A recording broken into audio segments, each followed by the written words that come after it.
I've put together approximately 35, maybe 37 videotapes, and all the information comes from a book dictated to me by God as his righteous servant, a man described in Isaiah 53, and the man described in chapter 11 of Isaiah, the descendant of David, the twig from a shoot that grows out of the stump of Jesse, and it is a stump because of the vanished and failed ancestral tree of the kings of Judah, the line of Jesus. He cannot be the man of chapter 11. He's not the anointed one. He's not son of David. None of that's true. The other book, that book is called Isaiah 53, in the Day of the Lord. And there's about 3 chapters in those particular videotapes that come from the second book that we wrote not too long ago. He dictated to me. It's the story of my life. It's to show you how I fit the verses of Isaiah 53 with regard primarily to suffering, familiar with disease. So that would be wounded, and as it turns out, cancer. But the other words that you find in Isaiah 53, punishment, maltreatment, crushing, bruising, chastisement, okay, that is all in God's power. That's all in God's power, all those words. But the books are unpublished, shunned and despised, the kind of afflicted by God, plagued. Nobody understands. This is so different than the Judaism the Jewish people have been taught. This Messianic era that will never occur. And we know it's not going to occur now once you believe who I am and how you cannot. After the mountain of evidence I have presented that is in those books, just as Moses today would have to say, well, look, I wrote Leviticus. You think I just came up with that? You think I just came up with all this information? Did I know how God speaks through an angel and who that angel is? Moses walks by a burning bush that's not consumed. The angel of the Lord's in the bush and God speaks. I'm the one who explained that to you. I shouldn't have to go any further than that. But God says the rabbis, the shepherds, they never listen to my prophet.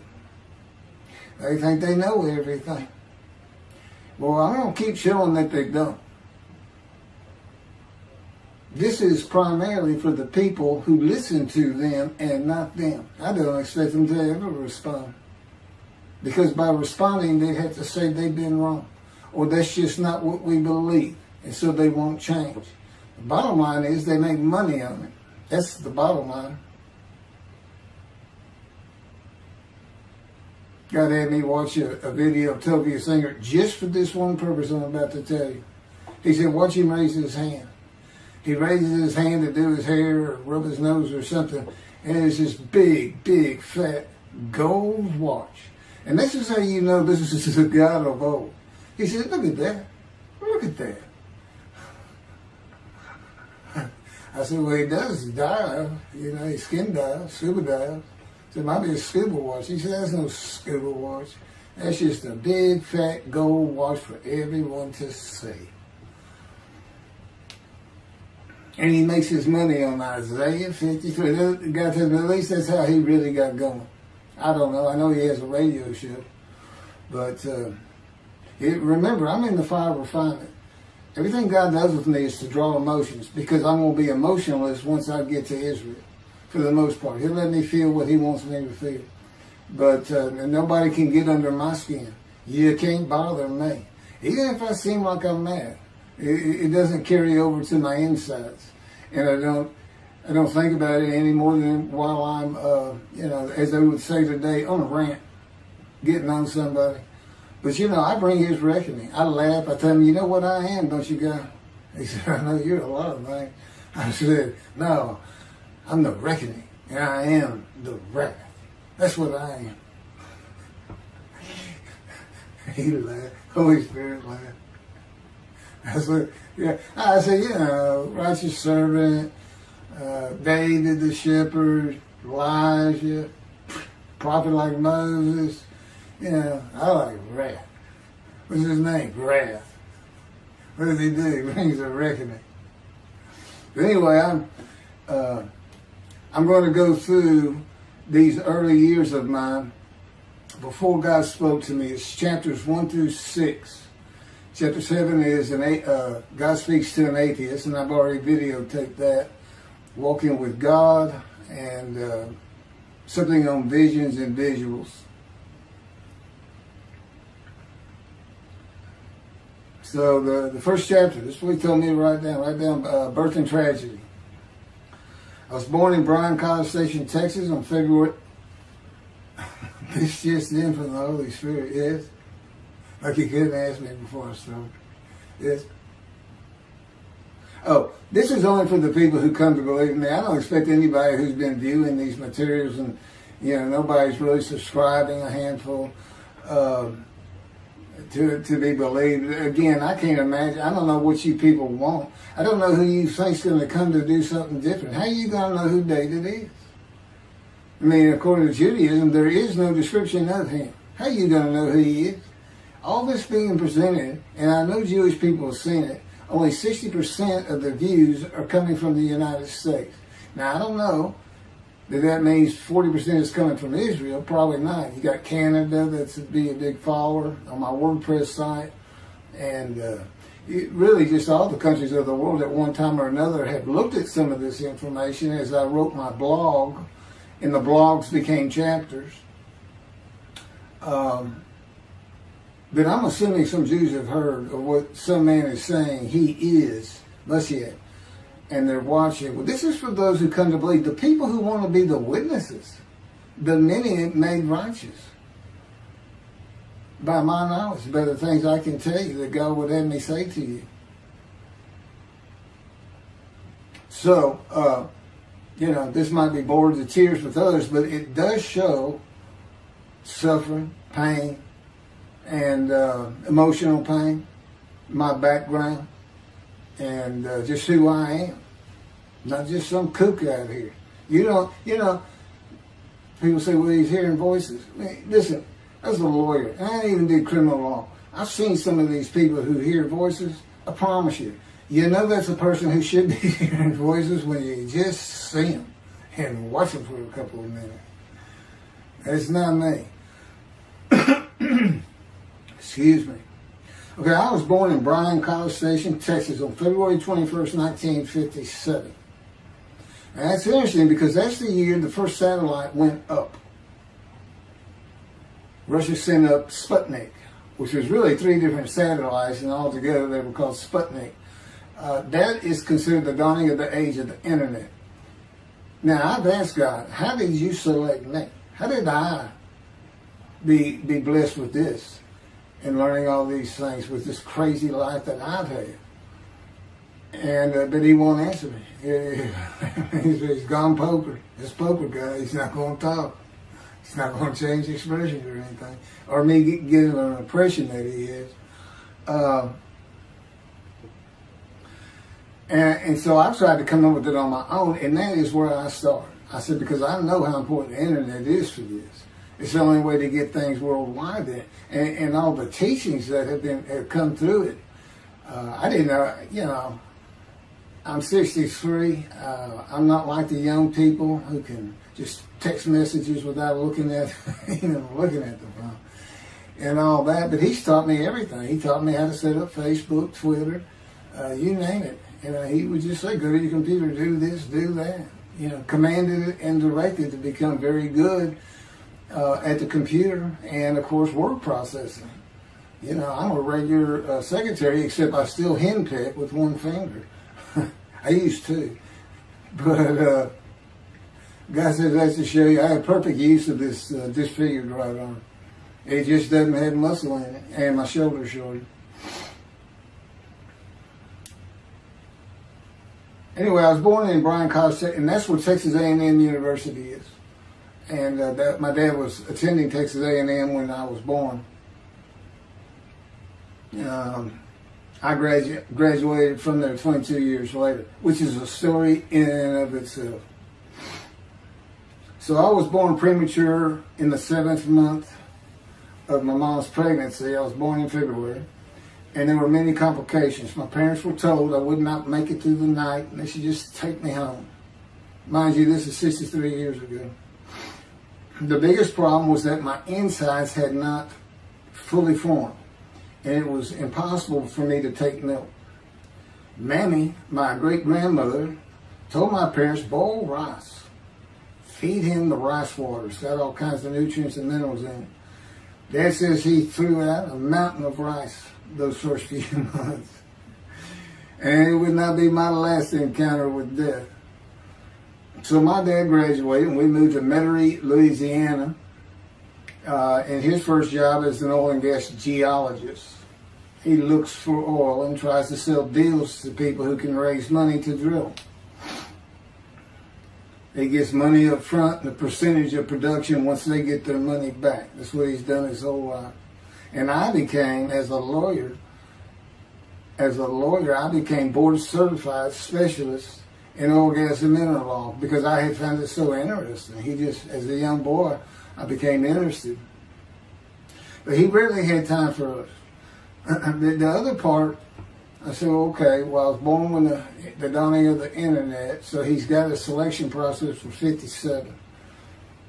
And I come from a dysfunctional family. Lots of drinkers, lots of fighters. And on my mom, her grandfather committed suicide. It's tragedy. Birth and tragedy. In the Great Depression, he lost everything. He owned land in what is now downtown Dallas. But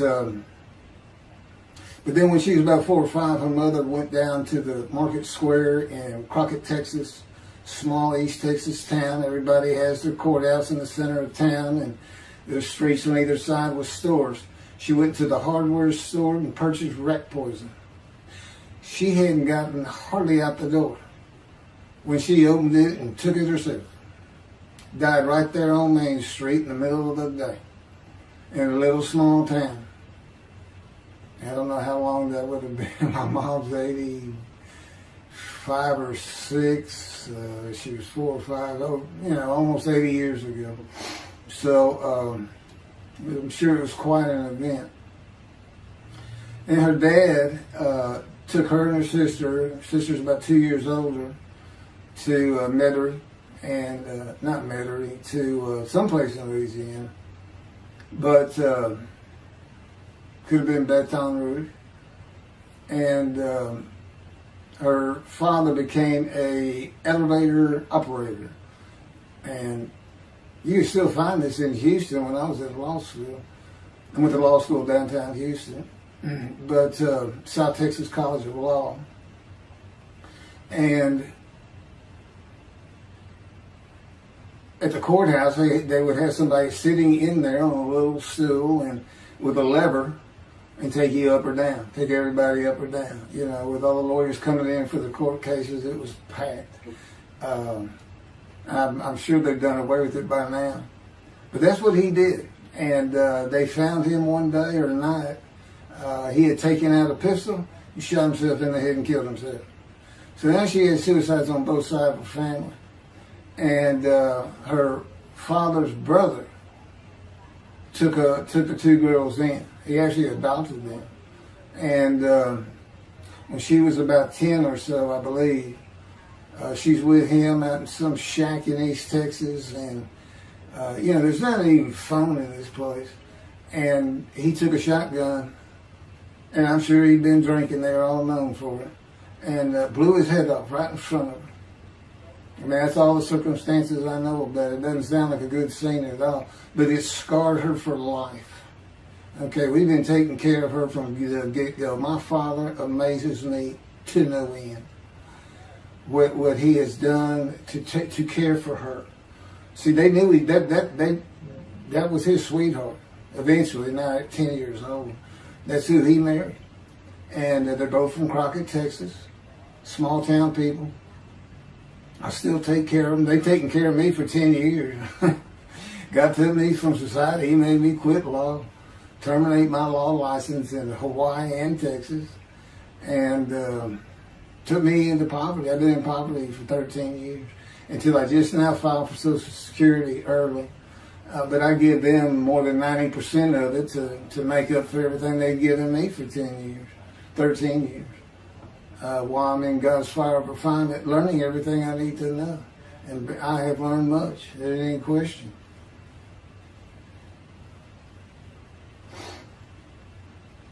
So anyway, there's 3 suicides. There's 4 suicides right there. So it's a family of tragedy. You know, it's not the tragedy of losing your entire family in the Holocaust and you're the only one left. It's not like that. Because God says, I just got things as close as I could. He says, I touched you in the womb to disfigure you, really for just one reason. Well, 2 reasons. One, it makes you identifiable. But it was so people would pick on you. I wanted people picking on you because that's what happens to young Jewish boys. Just for being Jewish. Just for having a disfigurement. People will pick on you. I've told him since, I don't even really recall many people saying anything to me. He said, that's because you look like you crawl all over them. They did. And I did. I was always just say something, anything. That's just the way I was just angry inside. And God's taken all that away. But I can still go on a good rant. But, and then my mother in the 60s, young people may not know this, but that's when, you know, the Woodstock and marijuana, LSD, everything started getting big. And at the same time, doctors were just handing out pills left and right. Valiums, painkillers, Percocets, you know, just asking for it. They were writing scripts. And I know today they put a lockdown on that, but she got heavy into it and drunk all the time. I'd have to come home from school and stay with her, and she became such a different animal, a different person when she drank. She became a little girl, you know, and having your mom act like that and slobbering, and, you know, I'd go in there to be Valium dripping out of her mouth with a bottle of booze by her. So it was an ugly scene. And so I came from a dysfunctional family, so I think God wanted that. And He's there with me from my first year to make sure that I live a life of suffering. He orchestrated many of my wounds. And He's taking me back in vision to see these things. And His visions, one thing you don't pick up in the Bible, when I say Bible, I'm talking about the Jewish Bible, the Hebrew Bible, that's not, unless I say otherwise. Which is like when God says, my peoples. If He just says my peoples, He's talking about the Jewish people, the chosen. I mean, He may say the peoples of Moab, or just by the context, you know, He's referring to another group. But that comes up all the time.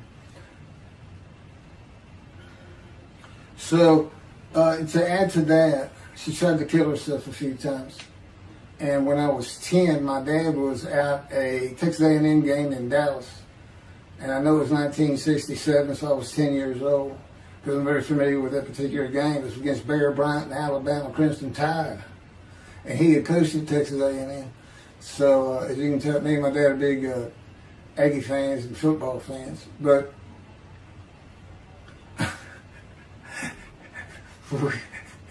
I had been assured we'll be able to see those games in Israel. Somehow it might be taped away. He said, we'll get it. That's the Holy Spirit. We'll get it. I said, he's so funny. I don't know where my sister and brother were, but I heard some noise and I went down. It was about 1 or 2 in the morning, and our stairs curved, and there was a little bay window cut out, and I looked down out into the living room. She's laying newspapers out, and I just sat there watching. I didn't know what to do. And she got down that paper and took out a butcher knife, not a razor blade, a butcher knife, and opened her wrist up. And this happened again years later when I was in high school. She opened her elbow up, and that was god awful. I don't know. But before she bled out, my dad opened that door. I sometimes think she knew he was going to be there soon, would probably save her. But it didn't look good, and I hated myself for not doing something. Maybe that's why I was so angry. Anyway, because I didn't do anything, I just sat there. I couldn't move. I don't know. I don't even know what I was really thinking, really. But I can't. What it did is it told me how much her uncle blowing his head off must have done to her. That must have, it really hit you. I had nightmares my whole life, but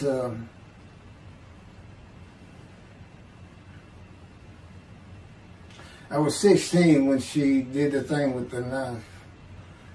But you know what? My dad finally got her he got her the best psychiatric care in Houston, Texas, and that's big because we got a medical center that's renowned throughout the world.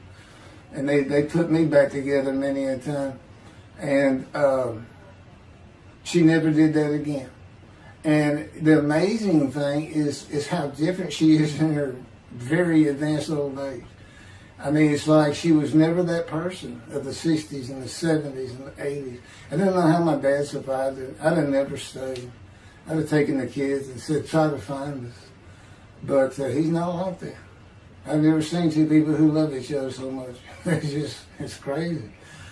But anyway, I was married for 20 years and we weren't like that at all. We finally divorced for irreconcilable differences. Okay, my first major surgeries when I was 2 years old. My first surgery. Up above here, I have a scar. I had my first of many surgeries. Been born without my right pectoral muscle, small shoulder, withered arm. And then there was some, the movement of my arm was restricted. There was some tissue in here that had to be cut out. So they opened me up and did that. I was born right-handed, but I do everything left-handed. Except for light things, like I shoot a basketball right-handed. I throw a ball right-handed. Darts, things like that. But bowling, I'm left-handed. You know, anything heavy. And I was quite an athlete. If I'd had two good arms, I'd have probably been on scholarship. I was already offered a partial scholarship at a small school for track, even with this bad arm. But I just didn't have the fast start. You got to have two strong arms just pushing out in front of you. But I was some kind of quick and fast. So, we moved back to Houston to a place called West University, a suburb. And this little story, I don't even like telling it, but God tells me I have to. And he had something to do with it. But I'm not going to go into that part of it. So anyway, I had decided when I was in second grade, I was tired of school, didn't want to go anymore. I don't exactly know why. I just know I said, that's it, and now I'm not going. Dad came to get me up and take me to school until I'm not going. And it was on. He was going to get me there. It took him about an hour to get me to the car. Fighting and screaming and running around and hiding, getting under bed. You name it, I was doing it. And but anyway, he finally gets me to the school, but he's too tired. He wasn't even going to try to get me out of the car by himself. So he get out, and he goes and gets the principal. Now, my dad's about 6'2", but he's real slim. And but he comes out with his principal, who's taller than he is, and he's a hefty guy. He's burly. Anyway, so they come, they said, get out of the car. I said, not getting out of the car. I'd already locked the doors. Only the two front doors locked, and it was those locks that you pull up and push down. And so my dad used the key, and he opened up, he popped that lock up, and I slammed it back down. He said, I'm not going to school, I told you. He threw some keys, they started throwing the keys at one another over the roof. The principal was trying the same thing, and I'm slamming his door, I'm leaping across the car. Man, I don't know how long I went, but they finally, in 5 minutes maybe, seemed like an eternity. I was terrorized, that's the way I look at it. Anyway, the principal got it open, and I saw that door open, and I got back on the far other side of by the steering wheel with my back against that door. And I curled up like a ball, had my knees on my chest, and he reached in to get me, and I unleashed on him, kicking him in the face with everything I had. He broke his glasses, and his orbital bone got shattered. So, That wasn't my first principal either. There's another one. So, but anyway, so they carried me in, and it was very embarrassing. I was crying. But again, funny thing, nobody, because I stayed with this same group for 9 years, going to West University and the junior high there that you go to. Nobody ever said anything to me about it. And I knew some of those kids that were in that class.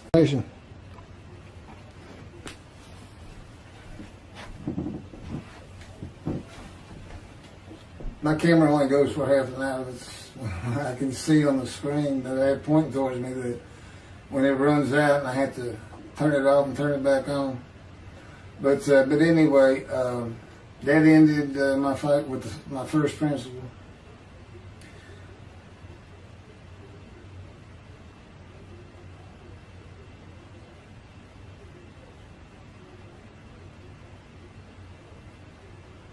Yeah, here it is right here. I guess God had me put these together. In the 10th grade, the principal of the school told me to cut my hair. You know, I had long, blonde, wavy hair, well past my shoulders. Again, this was, I graduated high school in '76, and this has been junior high, so it's in the early '70s, but it felt like the '60s still. And I kept in a ponytail. It was neat. But it was a school-wide policy. I think I was one of the last people to cut his hair. I was hiding all the time. I was always on the alert for the teachers that would turn you in. But I went and got it cut. I told the barber right at my collar. Sat there in the chair, cut it right at my collar as I was instructed to do. And then I was commanded to return to the principal's office. And so I presented myself to him. I sat down in the chair in his office, and he gets up, walks behind me, and grabbed me by my hair, back of my head, and jerked my head back fast. And said, "It's still over your collar." Now, I don't know if I did a backflip out of that thing. I can't really recall. But what I do recall is it took 3 people to get me off of him. And I was permanently expelled from school, which ended up me leaving home. It wasn't a runaway. I'm just out of here. I'm tired of everything and everybody. I ain't going to school ever again. Hate school, always there. That was me. Yeah, they had to pull me off of him. I understand through a friend of mine, he said, my brother went to that school. He had some stories about that guy. I told the guy, I said, it wasn't me. It's him. Second major surgery came when I was 12 years old to try and repair my right knee and just below it. I was running full speed in a field. High grass and weeds with a family dog. And God says he had something to do with what the dog did. For no apparent reason, just suddenly he was running at my side. And he just bolted, he just stopped going straight to the heart of the left and went right between the legs. I go sailing in the air, and I came down on my knees, except my right knee came down on a broken Coke bottle, Coca-Cola. And they used some thick glass back then. It was stuck nose down, way down. It was all broken up, but it was the bottom all jagged that my knee just... they said it went to the other side of your knee. They said, you got that whole field in your knee. But when I got to the hospital, I sat there for a long time. The first doctor that came in just told my mom, right in front of me, I'm in the room, he said, I can't repair that. It's not repairable. We want to take it off. You can't use it. And I already knew that because as I started screaming and yelling for my dad, he finally came back. This field was behind our house. There was a chain link fence, and then the field. My dad finally heard me. He got over. He saw the blood, and so all of a sudden he's scared to death. I'm going into shock, and he got me to put my arm around his neck, and he said, "Can you walk on it?" And I tried, and it just collapsed. It was useless. It was awful. And then I had to climb over that fence, and my mom was going crazy and screaming and crying. And he had to go take care of her. I'm sitting in his bathroom with my leg all opened up, and I'm just getting sicker and sicker, nauseated, scared. I was a cripple. And but anyway, they get me down to the hospital. And this, like I said, the first doctors were just like, we don't know what to do. And just right then, and God says he knew he was going to be there. This doctor walks by, and my mom recognizes me. And she goes, Dr. Kane. And she runs out the door. Well, this is Dr. Kane. Her mammy that I mentioned earlier, in her old age, very old, maybe been in her 90s, I don't know, late 80s, but living with her sister, broke her hip. And this doctor repaired it. This is a long time ago, people. Repaired it, and she actually walked again with a walker. I remember. But that's who this doctor was. And she said, my son, they're going to take his leg off. You've got to come look at it. And this Dr. Kane actually became the medical doctor for the Houston Oilers. He repaired many in the before and after me. I guess that's what he specialized in. But he was there at the hospital just to do rounds. He wasn't dressed for surgery or anything. But he came in that room, and I mean, he was livid when he looked at my knee and knew how I'd been there for like 5 hours at this time. And he just started barking orders about getting me prepped for surgery, and he takes off to go get prepped. And they literally ran me down to surgery in a gurney. I mean, they were trying. This kind of fear he put in everybody. Anyway, I was in the hospital for weeks, and I woke up with my leg. I was glad of that. But I had a cast from my hip to my ankle. And he told me, when I finally was being released, he said, if you put any weight on that leg, you'll never walk again. So, I can't remember, 6 weeks. I don't know how long it was that I had that cast on. It wasn't my first cast, it wasn't my last. Or maybe it was my first. Maybe it wasn't my last. That's another story. We're not getting very far. There's 6 chapters. I'm barely getting through the first one. But what I'll do is I'll just do 6, just like I did with Isaiah 53. I did 6 or 7 videos, 7 I think. But then I joined them all together and put it as one video, the definitive commentary of Isaiah 53, which comes straight from God, by the way. I mean, you can contest what I'm saying all you want, but it makes perfect sense. For the first time, Isaiah 53 is explained.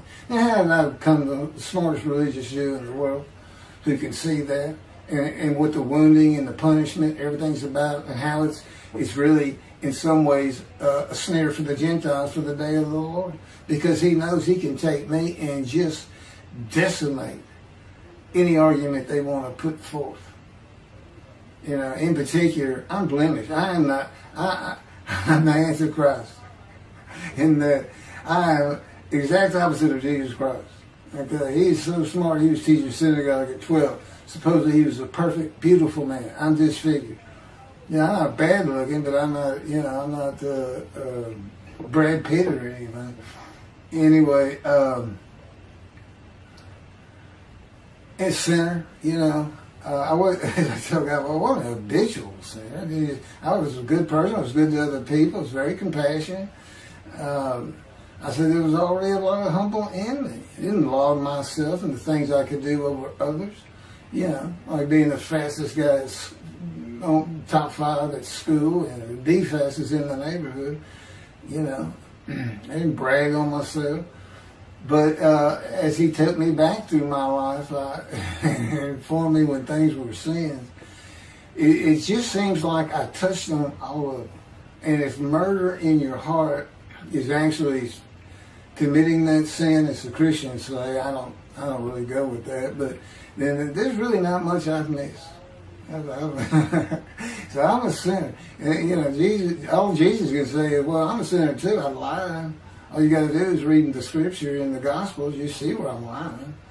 That's easy. And I came from the banished line. I thought I was the man of Isaiah 53.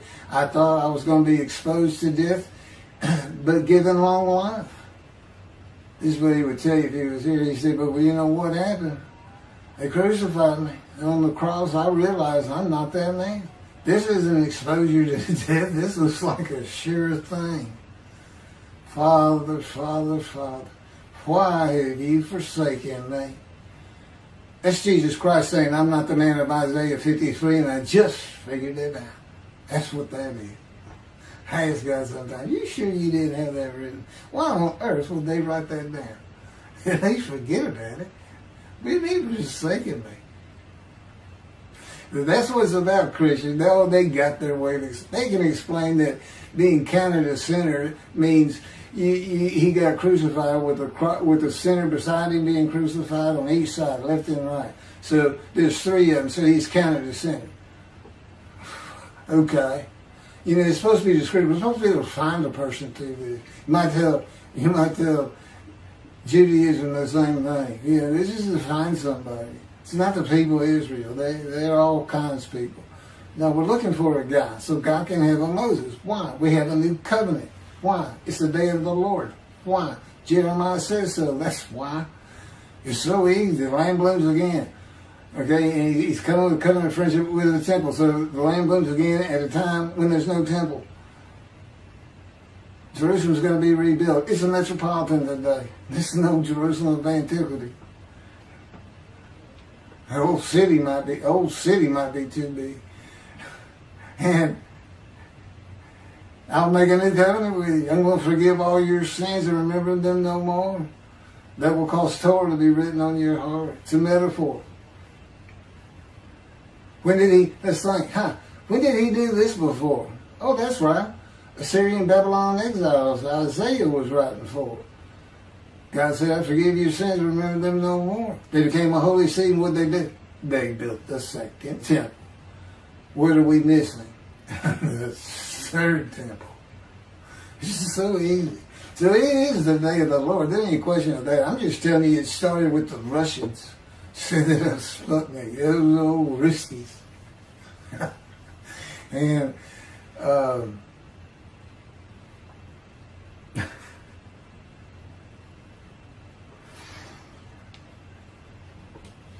and he's bringing the covenant, but he's got to have a Moses. He said him send a prophet like Moses. So he's saying it's Joshua. No, it's not. God needs him today, the day of the Lord. And guess what? He gives us a description of him. He knows this is a time of secularism, reliance on science and medicine and doctors. And you got so many more people who the only book out there is not the Hebrew Bible. There's a lot more books than that. You know, there's all kinds of distractions, television, cell phones, computers. You know, back then, you know, you just sat around and said, what do you think God's doing? I don't know. Wish he'd send some rain. You know, it was just, I said it's easier to get them back then. But here it is. It's here. And God said, you see why I put shun and despise in there? Because for a while I said, God, you know, this is before we really got the books done and everything. I said, I'm just sitting in a room. I can't really tell anybody shun and despising me. Counting me plagued, afflicted, and by God, and everything else. He said, well, how you feel now that we've been putting all this on the internet and everything? I said, I feel shunned and despised. Yeah. I can tell they know. There's no question this hasn't gotten back to those two. I said, you keep attacking them like this and I'll be certainly sure, just in case I'm wrong. But, because he won't actually tell me, he won't tell me anything, this is a rule of thumb, he won't tell me anything that I cannot find out or become knowledgeable on or informed on of my own, which means about nothing because we're in a room all the time. The adjunct of the Holy of Holies, what I call it. I live in the Holy. I'm like the priest who can, the only person who could go into the Holy of Holies was the high priest. And that's what I'm like. As a matter of fact, God had me write down, just as he had David write down, a new Psalm, 151, where God said, and it's on a video, where God is speaking.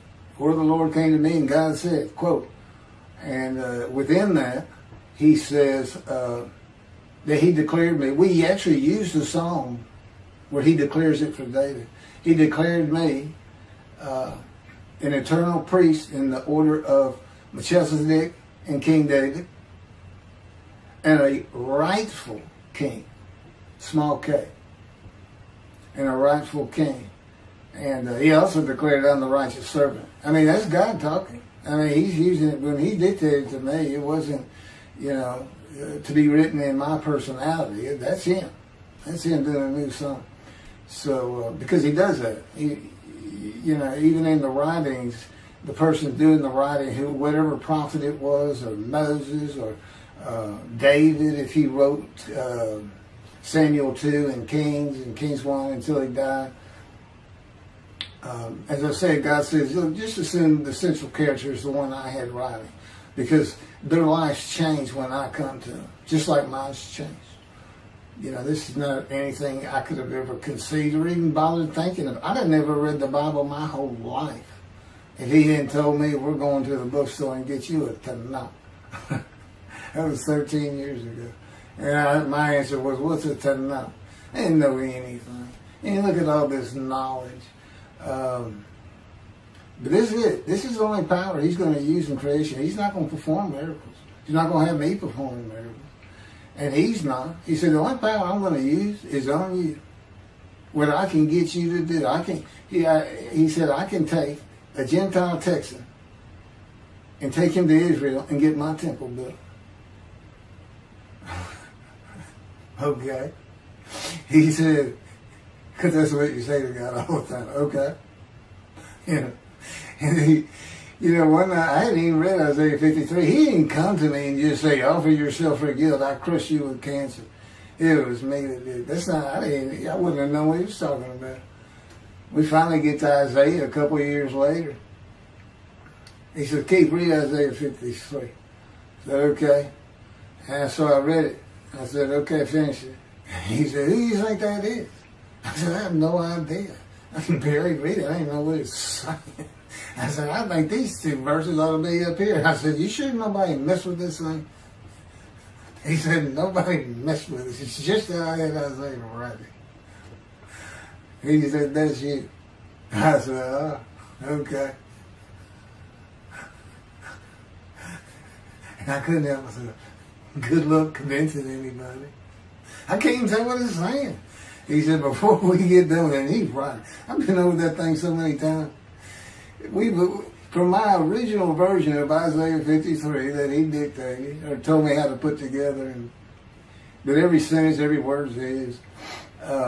We've changed it up and added things. I've learned things. Like I didn't know about the test of devotion. I didn't know why the angel was leaving early in Malachi 3, but I do now. And all that would cause an amendment to my midrash on Isaiah 53. And, the book has me, these are all on videotapes now, me and Rashi. Rashi, the first one to come up with this is Israel. And, I look at his answers and I just shake my head sometimes. You should see his answer in Malachi 3 for the angel of the covenant that you desire. There's only a covenant of friendship and a covenant of Jeremiah. And this is his answer. It's midrash, so he just takes a section of the angel is on the way, and it just says the angel of the covenant. And his commentary is the angel that avenges the revenge of the covenant. I said, what does that mean? What was he talking about? I said, the guy's being funny. He said, I don't know. I said, you too know. He said, well, I'm not telling you. So, God likes to feel as though he's laughing. He doesn't actually laugh. He sends me a perception that he does. Or he uses me to laugh. I've mentioned that in a video. Because he can't. Well, he controls my words.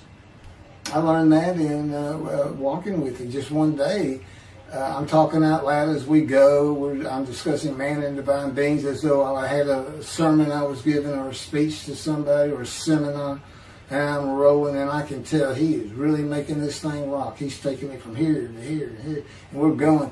And I'm going. And all of a sudden, I use a word or a couple words that I simply don't use. And they're not what my mind was even thinking of. They just came out. And I just stopped. I said, did you do that? I didn't even say, hey, did you just make me say these two words? Because I knew he knew. I said, did you do that? He said, I did. He was almost indignant. I did. I said, okay. But anyway, that's where it all started. Now I know. Okay, guess who that is? That's the Holy Spirit. Using me. He doesn't sound like that. But he'll use words like that. Said he was getting bored. They like to cut. I mean, let me just say this. This is part of God you don't know. And it's not all the time. Just some of the times we do tend to get kind of silly in here. But, you know, they do things after a while. I'm like, you know, it's like, I feel like a kindergarten teacher. And I got two of those kids that you just shake your head at. You say, this is a handful. These two are nothing but trouble. Always fooling around, looking for a laugh. And the Spirit's always working in heaven and death. God laugh, as it were. Again, he doesn't actually laugh. He just, it's a perception that's his emotion. If God has any emotions left, because worrying about other people's pain is not one of them. He made that clear to me. I don't care about your pain. And just saying it makes you mad. He says, see him drawing anger. And he'll do stuff so many times over and over. He says, it's easy because now it irritates the fire out of it. He just started. I said, how do y'all keep doing the same stuff? And one day I told him, I said, I got it. Which means it actually came from them. I got it. You never grew up. You never got sent to your room. You never had to climb that mountain to achieve something. Put yourself out there. Nobody's ever whooped you. He said it. I said, that's what it is. You never grew up. That's what it is. Yeah, I'm dealing with the child God. That's what I'm dealing with. That was my argument. And then he came down as mean, very serious, mature guy. And I didn't bring that argument up anymore. But that's how it gets with me sometimes. It's an incredible lie. For me, I'm not going to get to him. I guess I'm at the end. I'm getting close to when I got shot. I thought that was a new chapter. Oh, it's not. Well, I'm going to put it, this is getting long. Anything over half an hour, we try to stop. Now, my Isaiah 53 is 5 hours. But, you don't have to watch it all at one time, of course. He doesn't hardly let me watch them. Yeah, I don't even watch them before they get posted. He said, no, you watch it later. Because it comes on my TV that he got me. And I didn't know at the time it was going to be, that he was serious about doing videos. And I certainly didn't know about making it a backdrop. He decides everything. He tells me when to eat, when to get up. I don't sleep hardly at all, 2 or 3 hours a night, and sometimes less, and take a half hour nap sometimes. But I found out I feel fresh. I don't need that much sleep. He said, well, you're not really doing anything. Why do you need a lot of sleep? And see, that used to make me mad. Now I just laugh at it. Thank you very much for listening. I'll pick this back up on another video, and eventually I'll put these first 6 chapters, just like I did Isaiah 53, because it's a book that he dictated to me. I can't get it published. I'm going to put it on YouTube. That's why I'm reading it. And as I said, if you don't want to listen to it, don't listen to it.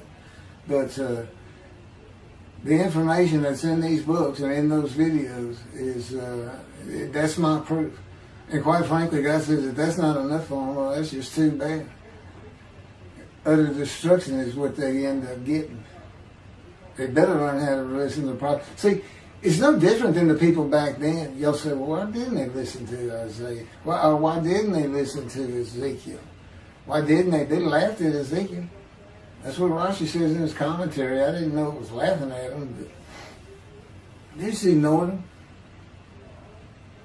Everybody thinks they know it. But in any event, I do know there's one chapter we haven't put in there, and that is recognizing a prophet in the time. It says Moses vouched for Joshua, so he didn't have to be tested. Now, the problem with all that is, and I think why God hadn't had me put it on video, is that they're looking for a seer, somebody who can see the future. But see, that's antiquity. I mean, that's not what you're looking for today. Moses wasn't a seer. And none of the prophets were seers. They just wrote down what God told them to write down. God's the prophet. Is the one making prophecy. And what he does, he doesn't actually just, quote, see the future. He walks it through. He says, okay, right here is when they're going to send up a satellite. This is where humanity will be at that time. He can walk it through in his mind. As I mentioned, his eyes, he doesn't have them. It's just his absolute knowledge of all things. He can form a picture of this room. Me, it's in here. He knows every atom of my body. And it's like he does a vision for himself, a visualization. It's what I call when they put pictures in my mind. He says, and he puts it into the spirit's mind. And they're both within me. You know, the big cloud that just came down. If you're sitting in a room with me, it envelops you. But it engulfs me, it goes through me. My little spirit cloud becomes part of the big cloud. That's why God is in his spirit. Here's the elements of spirit, here's the elements of God's presence, his mind. Two clouds, they just come together, they can be together. Okay, but God's still one. He created the other cloud. And then in this room, filled with them, my little spirit is like a little cloud that just came in and part of it. That's who I am. That's a man in divine beings. Okay? No, it's like nobody's really expecting it. Well, maybe it's because you didn't know these things. And now they want, you know, I get the feeling shunned. Shunned means I'm not looking at that. It's not like a kook. We by faith, by the fundamental principles of Rambam from the Talmud, from his diagnosis of the Talmud. Why don't you do your own? Why don't you throw the Talmud out and learn some new stuff? Why don't you get out of antiquity? Every religion has an end times like that. Every religion ends up with utopia for its people. Everybody. Well, don't be like everybody. You're the Jews. Throw that out. Let's get practical. Let's have God in our midst again, in a man like he was in Moses. Let's point at him and tell the Christians that is the man of Isaiah 53. Here's what it's about. God says he's coming back. He told us we're not waiting on him like you. He said when he was coming back, he false prophesied 5 times. He ain't coming back. He wasn't who he thought he was. He told us on the cross. I'm not the man of Isaiah 53. He tells us. Well, what else was he doing? Father, why'd you forsake me? I'm about to die. What do you think he's talking about? What do you think he's thinking about? He's not supposed to die. He thinks he's the man of Isaiah 53. So do they. It's mind-boggling because I'm the man. And there's nothing about me that says Jesus Christ. Nothing. You should hear me cuss God. I've cussed him trying to die. I begged for death 1,000 times. He said, it's not been 1,000 times. I said, it's been hundreds. He said, well, that's true. You have cursed me more than any man in the history of mankind. And he said, and you did it face to face. And I said, you shouldn't make me so mad. He laughs, y'all. He laughs. When I'm cussing him, he makes him laugh. And oh, you're kidding, that story? He gave me his perspective. This is what he did. He said, Keith, imagine you created ants. And ants are living beings. In other words, they can think and they have emotion. Okay, you get a great big ant farm over here in your room. Okay, you decide you're going to get one ant to get all the other ants to do stuff. But you got to get him ready. And you get him ready the way I'm getting you ready. Now, he's mad at you. Right? I said, yes. Yes. And he said, now, imagine, I'm always laying in this bed. I got a big table. It's got a microwave on. I put my computer on. I got a big fan I like to have on. And he said, look over at that table. Now, imagine that ant got loose. And he is crawled up. And he is standing on the corner of that table. And he is giving you the what for in ant language. I mean, he's going. And he's turning around and shaking his butt at you. And he's cussing. And all this. And all you got to do is go, bonk. And he's gone. I said, that's funny. And it is. And that's how he, you know, that's what it does to him with me. You know, the spirit will rile me up. I call him a troublemaker, troubler. He's so funny. But God's so humorous. There's a difference in their humor. Okay, that wraps up. I'm told that does wrap it up. I'm going to pick up with gunshot. I guess it was worse than the accident to my knee. You know, they ended up opening me up from between my breast and my pelvic bone, and now it's been 3 times. And eventually, you know, the lung cancer and colon cancer and skin cancer. But the lung cancer is when they told you should have died from the colon cancer. He said, but this is it. We can't treat that. It's too advanced. You're gone and prepare to die. That was 20 years ago when the planes hit New York. It was the planes hitting New York that got me up off the ground one last time to see one more doctor. The life of God's righteous servant of Isaiah 53, chapter 3, gunshot. Shortly after I recovered from my knee injury, I moved to Fort Lauderdale, Florida. I was not happy about it at all. It turned out to be a lot of fun. I made some great friends and celebrated my 13th birthday. My only injury in Florida was having my front teeth shattered and knocked out, requiring caps, which was more of an ordeal than I would have imagined. We returned to West University in Houston after 2 years. My mom was not doing well at all, and it was getting close to her second suicide attempt. I was back with my old friends and did not have much supervision from home, and I failed 9th grade. I made my own decisions, and I rarely listened to others. After being set back a year at junior high school, I made a few new friends, which led to my next serious injury. My best friend was a Spanish Italian whose father was from Sicily. And he kept a machine gun in a violin case in his office at the restaurant he owned, where his son and I were waiters. It was called The Godfather.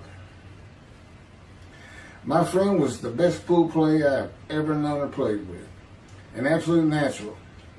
I will call him Antonio, but that's not his real name. Antonio's girlfriend was a Jewish girl.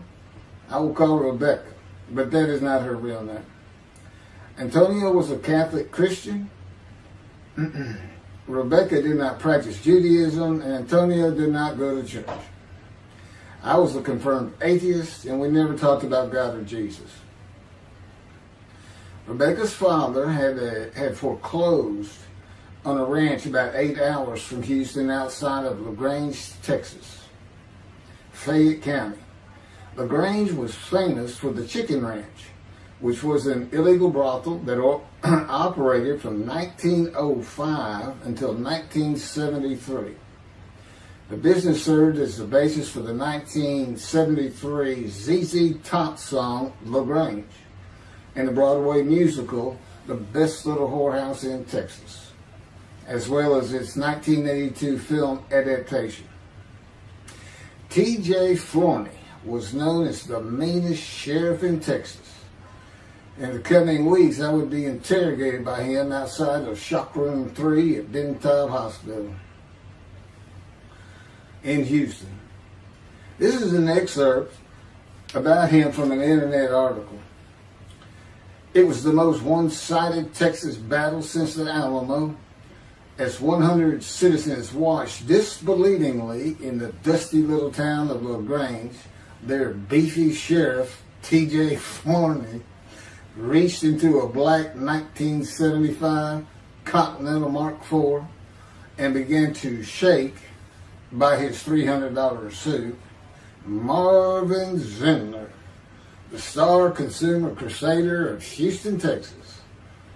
That's from People, June 17th.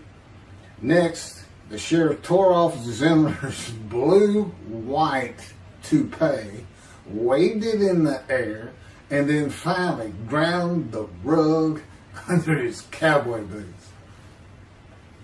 Behind Forney's fury was the fact that on Zindler's last assignment in LaGrange 18 months before, he had filmed an expose, which resulted in the closing of a critical part of the local economy, the Chicken Ranch, a legendary body house.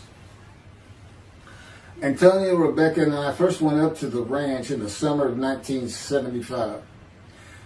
It was a small ranch house and small lakes with horses roaming around loose in pastures. We decided it'd be fun to try and catch one of those horses and go riding.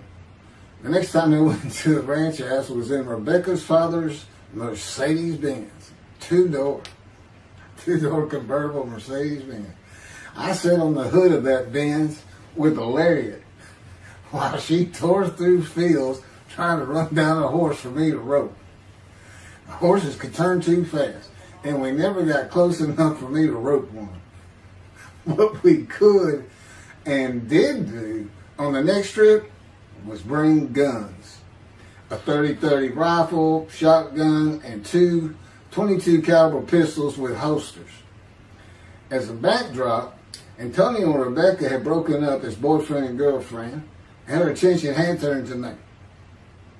I did not believe that caused any friction between Antonio and me, but it should have. It did not seem to be a source of animosity of Antonio towards me in any event. On October 5, 1975, we were all back at the ranch having a great time. Tony and I were shooting at cans with our pistols and practicing a quick draw from the holsters.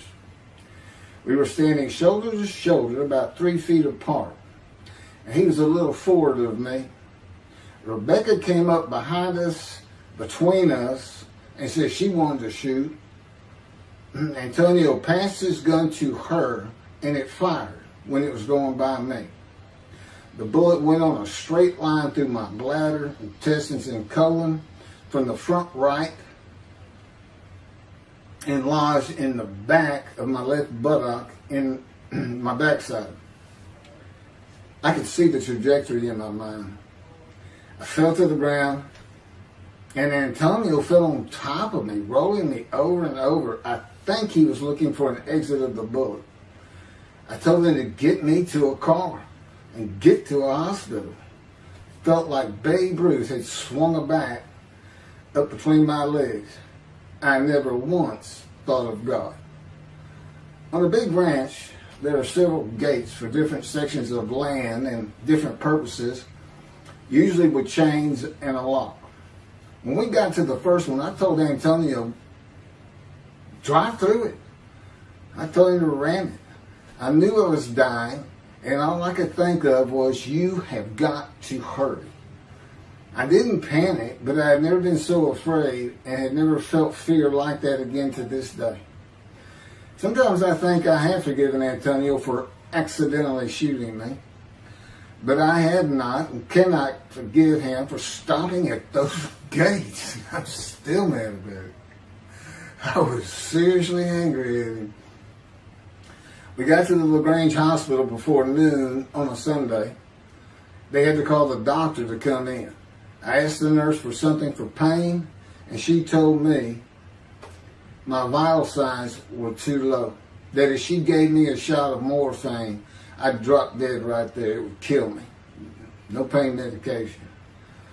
The doctor came and looked at me and said there was nothing they could do there. He told me they were getting an ambulance to take me to Houston, Ben Taub Hospital, where they operated on gunshot victims all weekend long and do to this day.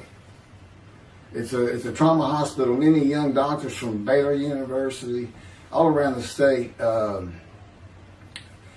It's the high desirable place to be because you're cutting all. If you want to be a surgeon, you're cutting all day long. I knew one thing with the certainty. I could not pass out or fall asleep. If I did, I would not come back. In an ambulance, I talked to two fellas that were tending to me, as much as anything to stay awake. I asked them such things as what it was like to be married, graduate high school, have a career job, but my mind repeated over and over, you have got to hurry. We arrived at dusk. This happened before noon when I got shot, so now it's getting dark. When the ambulance opened, my brother jumped in to help. My mom was standing by the entrance to the shock rooms in her fur coat. She later told me that since Ben Taub was a public hospital, it might help if they thought we had money. I didn't see my dad, but my sister told me later, the whole way to the hospital, all he could say was, to God, please don't take my boy from me. I had stayed awake for some 6 to 8 hours in awful pain. They took me to shop room 3. It was filled with people giving orders and very loud. On the table, the nurse told me she had to put her finger in my bottom, which embarrassed me. And I raised up like a sit-up and saw nothing but blood rushing from my bottom onto the table. You have to hurry is all I could say. They finished prepping me for surgery and rolled me to a hall in a line of others awaiting surgery. Then someone was saying my name, and I opened in to see T.J. Forney, Sheriff of LaGrange. He wanted to know if I'd been shot intentionally, what we were doing at that ranch, did we have permission to be there, and et cetera, et cetera. I told him I thought it was an accident and to leave me alone. I never saw him again. I didn't have to wait long. The orderlies bypassed everyone in front of me and took me to surgery. I awoke in a large room with about 10 beds on my side of the room and 10 beds on the other with other patients, and I could hear moaning and crying here and there. It took a few moments to remember what had happened and why I was in there. I fell back asleep, and when I awoke, my dad was telling me he would have me out of there into a private hospital as soon as possible. It was the next day when they transferred me to the Methodist Hospital in the medical center where they had operated on my knee, and I had spent weeks there. I had a hose with a bag coming from my bladder and a colostomy, an opening called the stoma, which is your intestine on the outside of your abdomen, with a bag over it for going to the bathroom. I was out of danger from dying, but still very weak, and I needed to gain some weight. The track team was already getting together, running distance and cross-country workouts provided by the coach, preparing for track meets in the following school semester. I lived about a half mile from the high school. The day I got home, I walked to look at the track. It did not seem possible I could get back in shape. I was afraid to cross the roads to the school. I could not even trot to get out of the way if a car came my way. My insides felt like jelly, and I had been warned that too much physical exertion in the first 10 days could cause a stomal hernia and my intestines to start extending from my body. I was homeschooled for the rest of the semester by a private volunteer tutor and passed classes I probably would have failed. The beauty of that gunshot was that it changed me. I was never going to graduate high school, having failed so many classes. So I set up night school classes for the next and my last semester of high school. I was 18, soon to be 19, and a senior.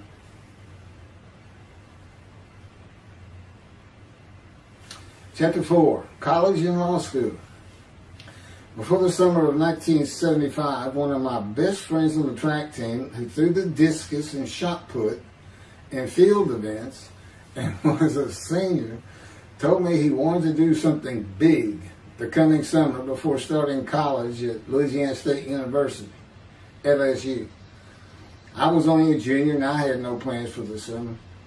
He mentioned this to me, and I began thinking about how long it had been since I had been to Colorado. My father, who had really good years and many so-so years, depending on how the oil and gas industry was doing.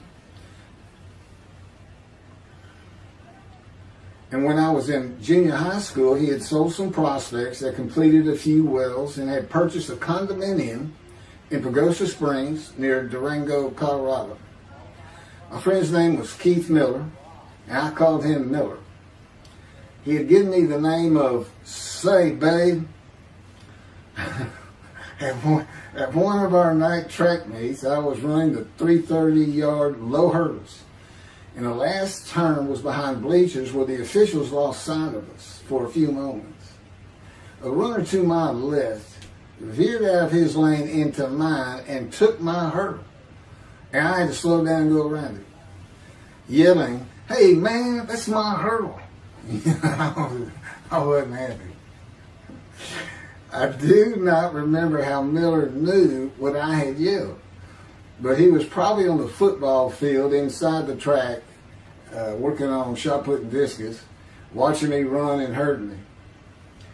I did not really know him very well at this time, other than he was a popular senior who knew everyone, in stark contrast to me.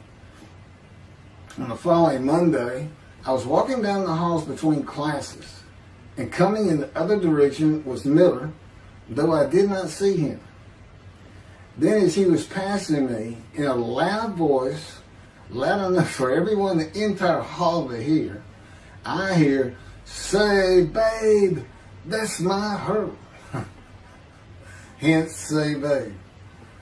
That began a really good and fun friendship, and I got to know the class I should have been in if I had not failed ninth grade. And because I was Miller's friend, I was immediately accepted by anyone he introduced me to. I found out about 40 years later on Facebook. I looked him up and we friended that he's Jewish, and particularly because of his brother. He's got an older brother, and they look just alike. Live up in Oregon. But I did not know that. It's not something we ever talked about. Just didn't think about it. I'm sure he wasn't observant at the time. I told Miller about my dad's condo and suggested we plan a trip up there and backpack in the Womanichi wilderness of the San Juan National Forest. I had hiked there while in junior high school with a friend and his little brother. I had a driver's license in my second year in the ninth grade.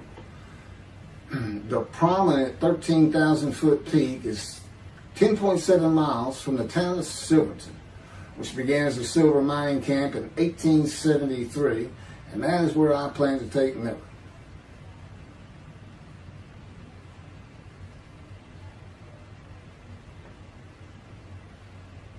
So Miller and I take off. We use his car. As I said, he was getting ready to graduate, and his dad had bought him a Toyota. I can't remember the name right now. My dad's condo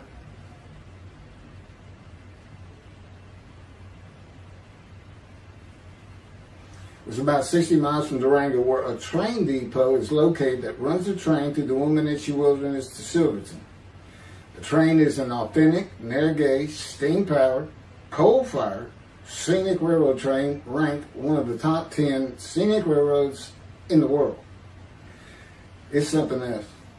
It stops twice in the same places to let off and pick up hikers and backpackers in the Animas Canyon of the Womanichi. At top speed of 18 miles per hour, it takes the train 3.5 hours to travel the 45 miles from Durango to Silverton. Oh, here it is. Miller had a new Toyota Celica. And after a day and late into the night, we made it to Pagosa, slept, and we're at the train station before the first departure the next day. I don't know what the problem was, but the train was not going to run that day. So we couldn't get to where I wanted to take him. It's just too far. We decided to get a hotel in Durango and just head down the train tracks into the wilderness and explore an area I had never seen in with the maps. We got lost. And at one point we decided, let's just put these backpacks down and you go that way and I'll go this way. Well, we did that. We met back up, and then we couldn't find our backpacks. And we did finally find them. We slept that night, and we had a big black bear episode because we had left some food out on the ground, which we shouldn't have done. And but anyway, we ended up making it back, and we had one of the best party nights I've ever had in my life. We hit the main street in Durango, which is a tourist hotspot, and we hit every single bar. You could drink at 18 back then. It wasn't 21 as it is today. And we did. We made sure it was like a go. Okay, let's go to every one of them, have at least one drink, shot of whiskey, Boilermaker, beer, whatever. I can't really recall other than I knew I had been drinking the night before when I woke up. But we did. We hit both sides of the street. I don't know how long it took us and how many drinks we had, but we just had a lot of fun.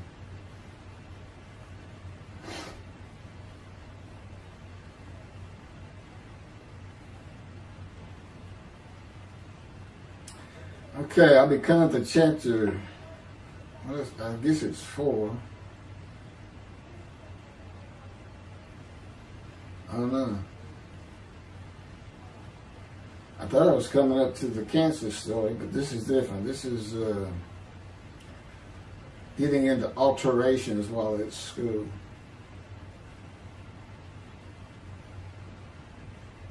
So anyway, I was shot on October 5, 1975, and by early December, so it's October 5, and then in early December, they I had surgery again to put my intestines back together, which was, it was dicey. They kept telling me, we don't know if we can reattach.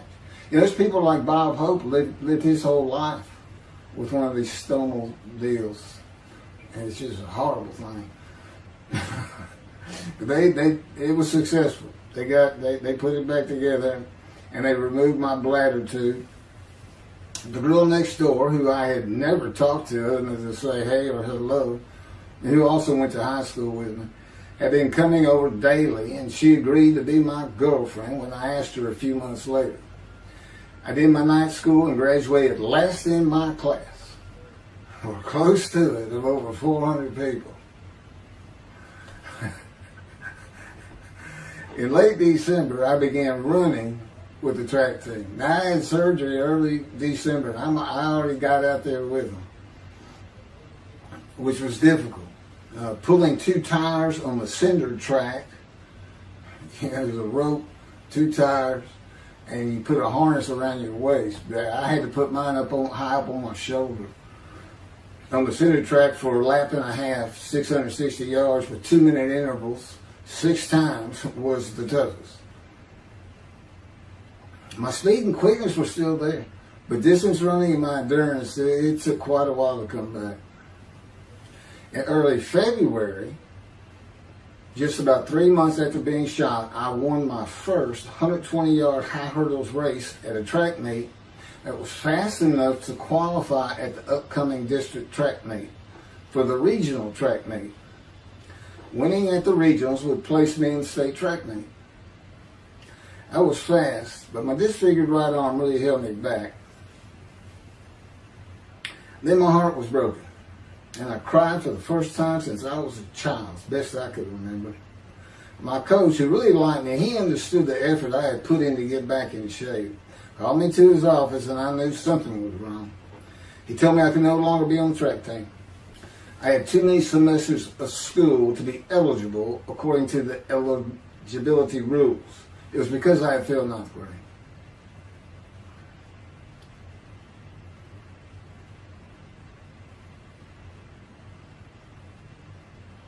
And of course, I had no one to blame but myself. Skipping school all the time, just not trying or caring about learning was why I failed. I was not lacking in intelligence and common sense, as many people thought of me. I could and often did read a complete science fiction paperback book during the school day. One day. I'd get them from my brother. I just sat in the back of each class and read my book, and the teachers always left me alone. I also was suspended from school a couple of times for fighting. First fight was in the gym in the bleachers with the principal on the floor telling us the do's and don'ts for the second semester of the 10th grade. This is 2 years before I was shot. I found out he already knew me by name, and I had never talked to him. The second fight was with the same guy, but this time we took it across the street from the school. He had about 10 of his friends, and I, being pretty much a loner, I had none. They were African American, bused into school from neighborhoods far away. And I just didn't understand them, or know why they even talked to me with words I did not get, like word, or say, man, can I hold $1?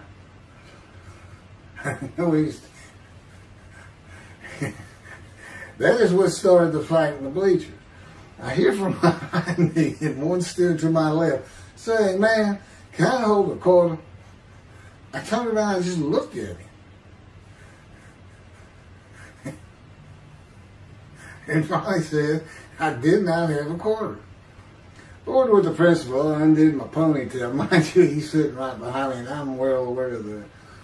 And I brushed my long blonde hair and then reached into my pocket for some chapstick for my lips. When I pulled my hand out with the chapstick, turned out I did have a quarter.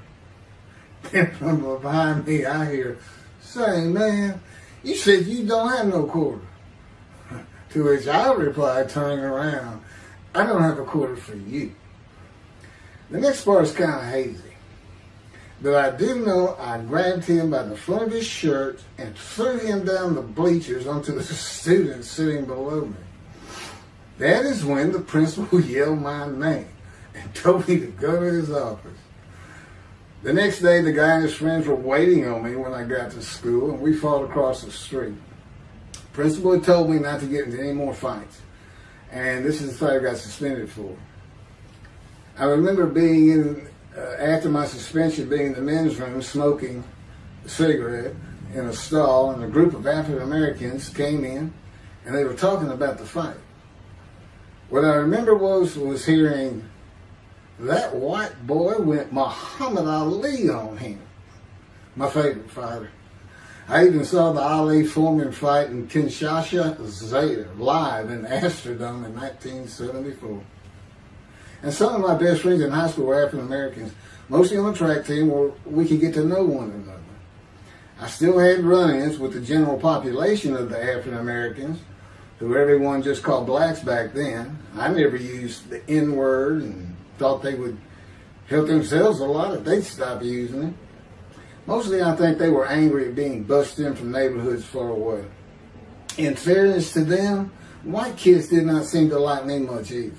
So, yeah, I looked young, even for my young age, and with my long hair, about 6 to 8 inches past my collar, I looked kind of girlish, and many people said that to me. One day, a friend of mine told me what it was to him.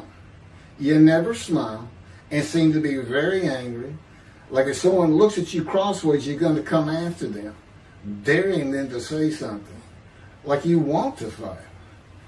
My next suspension for fighting began in middle shop, and it was all my fault. There's not a big deal to that.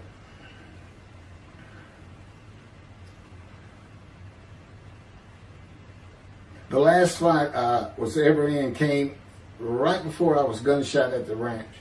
The accident really changed me and the way I looked at life. I never got in another fight after I got shot. It took some of the fire out of me.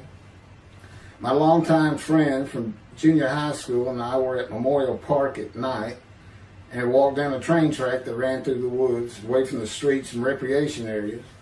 We went to the center of a long railroad trestle bridge that ran over a bayou to wait for a train to round the corner from either direction on a single track. When a train would round the corner, we had to run and jump off the trestle after clearing the bayou. We were drinking beer. As we were sitting, we started talking about the price of gas that was 44 cents a gallon in 1975. Anyway, the trains weren't running. We got up to leave, and as we're walking down the steps, he said something about my father and about how to find oil and gas. And I turned around and just hit him with everything I had, with my right arm. And I realized what a stupid thing to do. I called him the Big Sweet. He's huge Norwegian.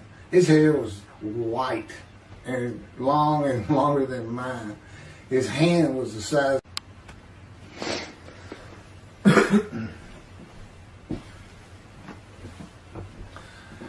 And I had nowhere to run. That was the really dumb part about it. I mean, I couldn't move. I couldn't use my quickness. I couldn't box as I had with the fellow across the street.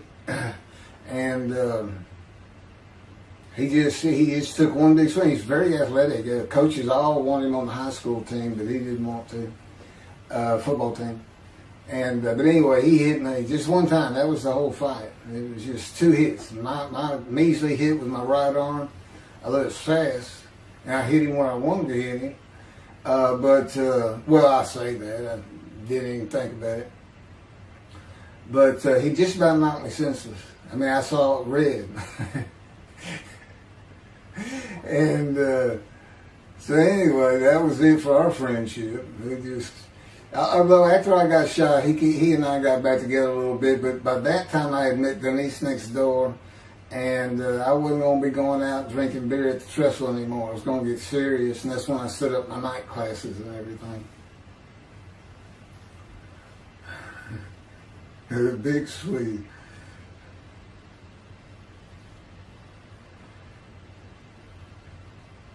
After the gunshot, I stopped seeing old friends, including Antonio and the big Swede, and spent all my time with Denise from next door. I knew I wanted to be someone who succeeded in life. My dad always told me when he was angry with me that with my smart mouth, I was never going to be anything but a ditch digger or a lawyer. While he said lawyer in a derogatory way, he got me to thinking I'd like to be a trial lawyer.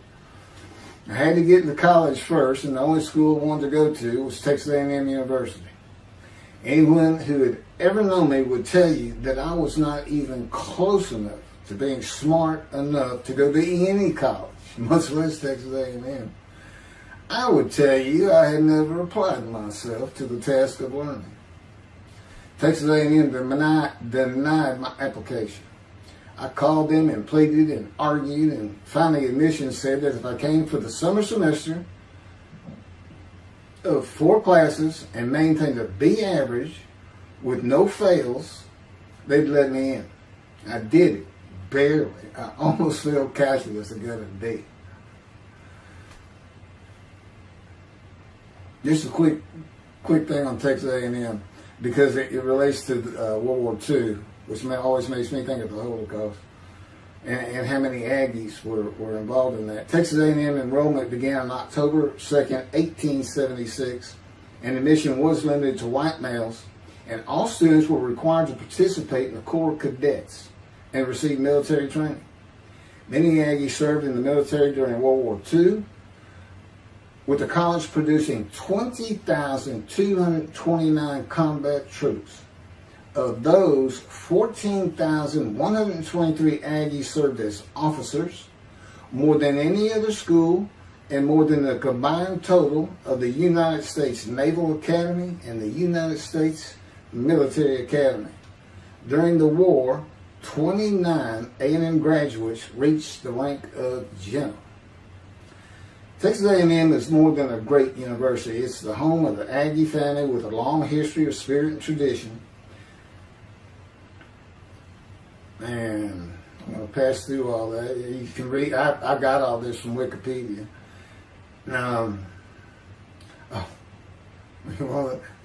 Like Notre Dame, it's a school full of tradition, especially notable at football games and in campus life, drinking beer at the Dixie Chicken. I had a good friend in what is now the Volunteer Corps of Cadets, and we've been shooting pool and drinking beer all night on the weekend, and finally left sometime after midnight. I walked my friend back to the quad, Corps Cadet Quad, a large open area where people could gather, surrounded on 4 sides by dorms for cadets only. And I dropped him off at his room. Before he shut the door, he looked at me, and not for the first time, said, "Want to race?" He's fast. We raced many times. I said, yeah. Of course, we were pretty much, we've had a lot of beer. I said, yes. And he went to the end of the hall and took off at the other end of the hall. He was fast, but I was pulling away with just a few yards to go and hit the wall before I could stop and busted my chin open. Blood's pouring out everywhere. People opening doors. Look, that's what the little guy did to the tall guy. Taller guy. I also sprained my ankle. These are my injuries at Texas A&M. I also sprained an ankle so severely playing basketball with football players that I was in a cast for 6 weeks. Those were my only injuries in the 3 years at A&M. It was the gunshot that changed me and everything in my life. I married Denise when I graduated from A&M in '79, just 3 years after graduating high school. I went through in 3 straight years. Because I had those hours from the first summer, I just went ahead and went the next summer too. And I got out, and the average for most A&M students is 5 years. But I went through in 3. And of course that meant I never dropped a class, which also meant I had a low GPA, grade point average. And I didn't realize how important that was for admission to law school. I was denied admission from every school across the nation I thought I could get into. I did not know how my dad knew about South Texas College of Law in downtown Houston, but he made some inquiries and found out the dean was a graduate of Texas A&M.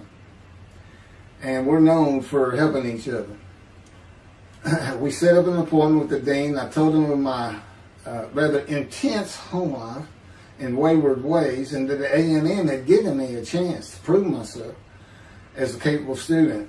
You know, he hemmed and hawed, looked around the ceiling, and gave me the same opportunity A&M had. 4 summer classes, D average, no fails. I did it. I was terrible at chemistry and math, but it turns out I have good reading and comprehension. It's probably from reading all those science fiction books in school. I graduated in '82, and I did great on the bar examination. Keith Ellis McCarty, attorney at law. Who would have believed it? Which reminds me of verse 1 of Isaiah 53. Who can believe what we have heard? That's what any of my friends would say about me getting out of law school. Much less what's happening today. You go find somebody that knew me in high school, they say, who? Oh, that can't be true. Get out of here. I know him. Forget about it. Chapter 5. 27-year headache. I'm going to pick up with that on another video. And then that'll be it. Some general comments. 5 and 6. I'm not sure what 6 is. Yeah, 27-year headache. I'll go ahead and mention God in one of these accents. And I won't say anything about the dog who took a hard left between my legs. Just about severed my knee. My leg at the knee. I won't mention that. Or hitting the big Swede on the track. Unbeknownst to me, my arm just took off. I wouldn't have hit him with my right arm. The things he has shown me. And getting gut shot. Yeah, I think I would have figured out, you probably shouldn't be hanging out with this fella anymore if you're going to be talking to his ex-girlfriend in front of him. Little things like that, he controls my perceptions. Little things like that in my life to make sure I am the man of Isaiah 53. If anybody thinks I'm going to back off saying that, they're wrong. I have been through too much. My whole life is dedicated to this time, the day of the Lord. As a matter of fact, what about my day? I started thinking, what about my day? Well, he said, well, first of all, God's speaking with you and living with you. Most people say that's pretty good. I said, yeah. But anyway, here's something he's promised me that he lets me check out all the time. And I'm going to put on the screen.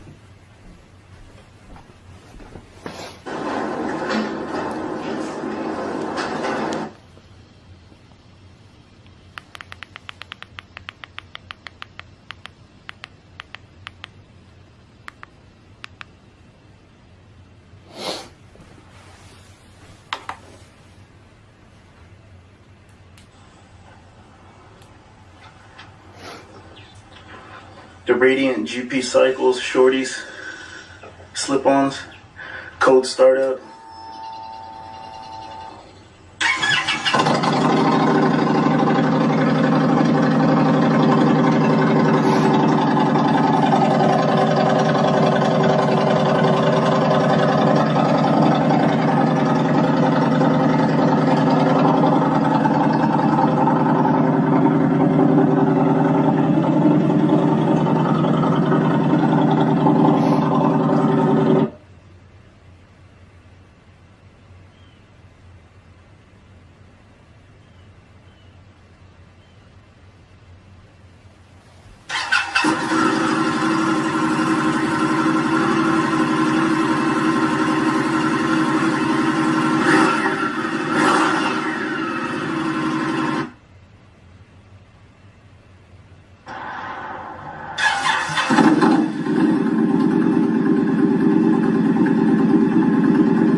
27-year headache.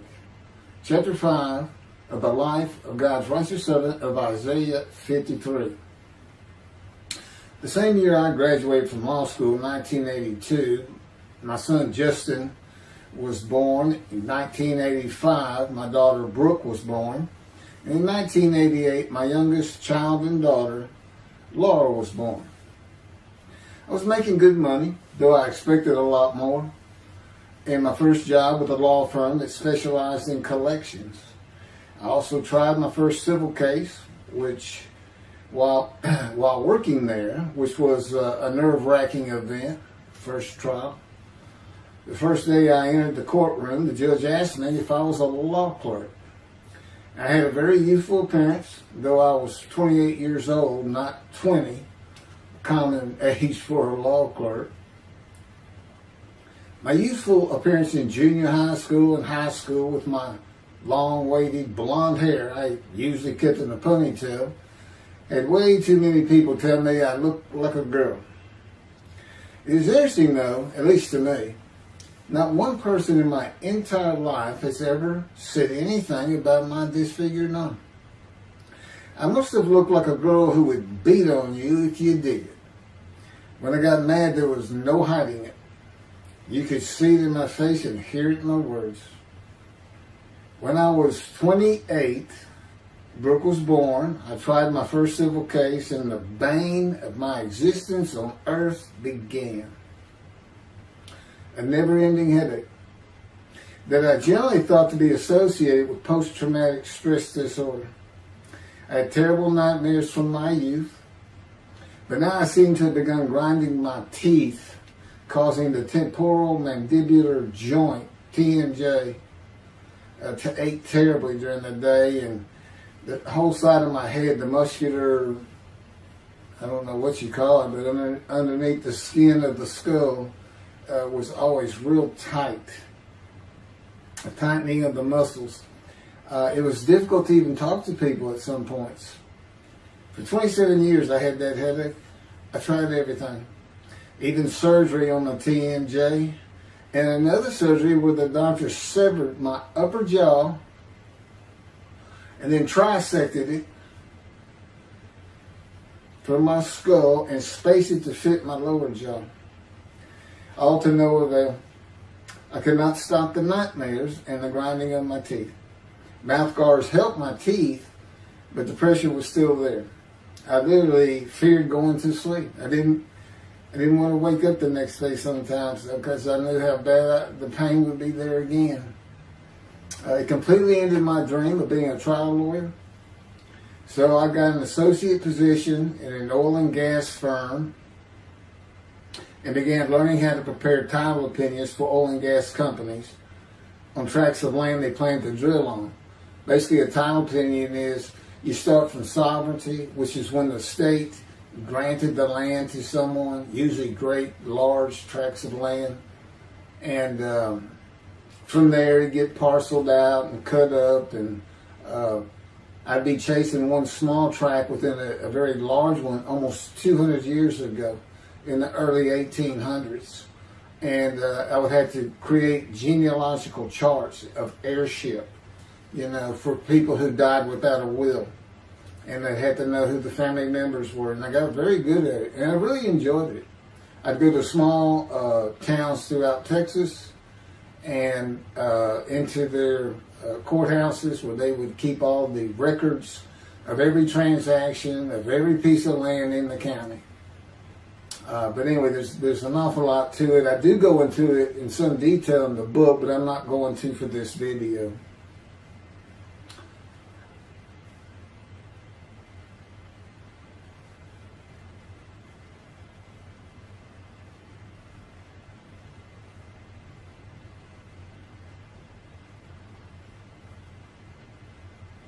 Eventually, I had my own firm.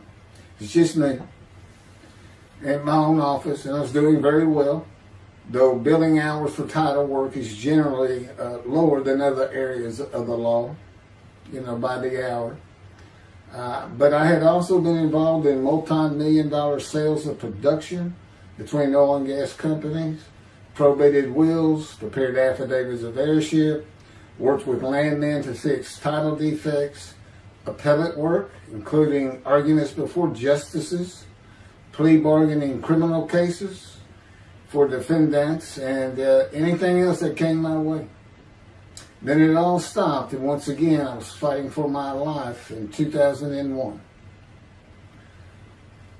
This is chapter 6, skin, colon, and lung cancer. Oh, just God would have me tell you, he gave me those headaches. When he came to me, I stopped having nightmares. He provides my dreams for me now, and often as a learning experience. But the grinding of the teeth, everything stopped, and I thought it was just because I wasn't having nightmares, and took away any symptoms of PTSD, for which I was receiving money from an insurance company for disability, partial disability. And that went on for about 7 years. Then one day we're out walking, year 7 of 13, and I had that headache. It just came. And I just stopped. And I said, "You got to be kidding. You did not give me those headaches." He said, "Yes, I did. It's necessary. You are considered the suffering servant of Isaiah 53. You had to suffer your entire life until you're suitable for my purpose." And that includes fitting every verse of Isaiah 53. At that time, I had finally read it, 7 years into all this. It was about year 2, I think. But yeah, he did. And, I ended up taking painkillers left and right and drinking with it, as so many people do. I was able to maintain, my life, my work, and everything, but it was enough to put the strain on my marriage that I pretty much blamed myself for it. And I told him I did it. That's the only time I got hot. Disfigure me, gut shot, those things, they didn't bother me. But I said, you hurt my children terribly with that. Because I became a bad father. I wasn't the father I could be. They love me and I love them. We don't have any serious risks. They're off living their lives and they're all doing great.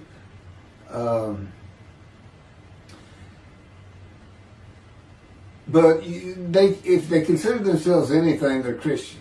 And although I don't think any of them are overtly religious, or that they're in church every Sunday or anything like that, but when I started going to the conservative synagogue here in town, and I told them I was converting to be Jewish, they're pretty much just saying I would be a Jew, I guess. I'm not sure that I didn't believe in Jesus. It was probably more of it, God says. But really haven't talked to them much at all in 7 or 8 years. But anyway, so God gave me the headaches just to make sure.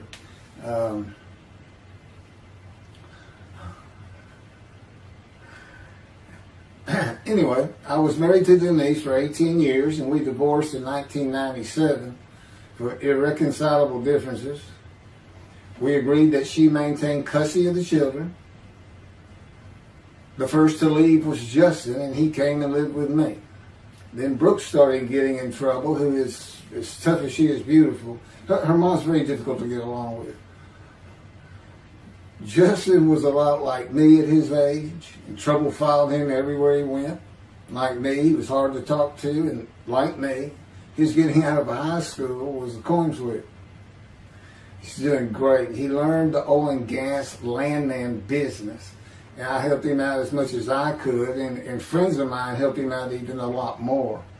And he's very successful now. Married, no children. Laura's married, no children. She's got a great job. And Brooke is married with 2 children. I have 2 grandchildren.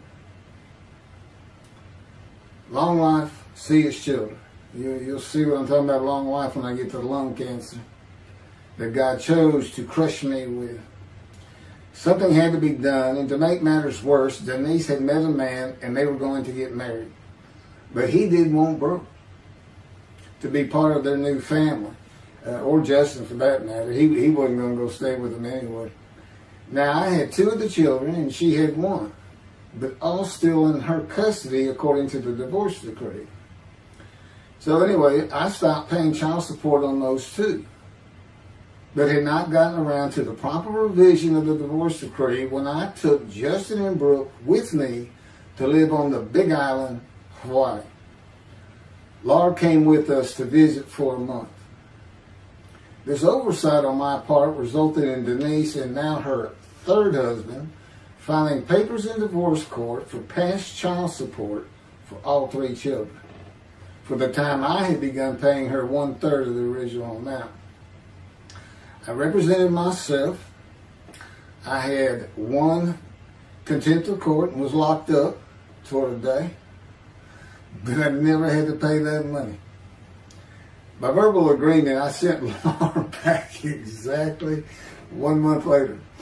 I could not leave her out, and I wanted her to see where her brother and sister would be living. They were all so close and protective of each other, and still are to this day. And she was so sad. One of the hardest and emotionally painful things I have ever done was put her on the plane back to Houston. I can't think of anything else. The backdrop to moving to Hawaii was my firm was in dire need of new work. But the oil and gas industry was down. It's always up and down. And my clients were not drilling. A landman I knew called and said his sister in Hawaii, a brilliant eye doctor, but not a good businesswoman, needed help resolving creditor issues stemming from her new offices and equipment purchases. I told him it was a good time for me, as things were slow, and who's going to turn down a free expense trip to the Big Island, Hawaii? So I went and took care of everything without charge, but of course everything was paid for. When I came back to live in Hawaii at the urging of the doctor that I had helped, who did not like the look of an abrasion on my chest, and it had been there for years, I was examined by a friend of hers, and it was cancer. I don't remember what the doctor called it. He removed it in surgery with a 6-inch diameter circular cut, and it was not malignant. I could practice in just about any area of the law, and all I had to do was pass the Hawaii bar exam, one of the toughest in the nation. While studying for the bar, my body, all at once, in a moment, told me something bad was wrong with me. I had been running, swimming, riding my bike everywhere I went, letting Justin have the car, and had been feeling good and strong. In a moment's time, I was weak and sick while grocery shopping, and there was a pain in my belly and my abdomen. I did not know it, but a large tumor in my colon had burst through my colon, and I was bleeding internally. I did not go to a doctor, which I guess is my nature. That, and I did not have medical insurance. Anyone asking anyone for help unless things were at a critical stage, such as a bullet wound, was something I couldn't do. There's all kinds of personality disorders.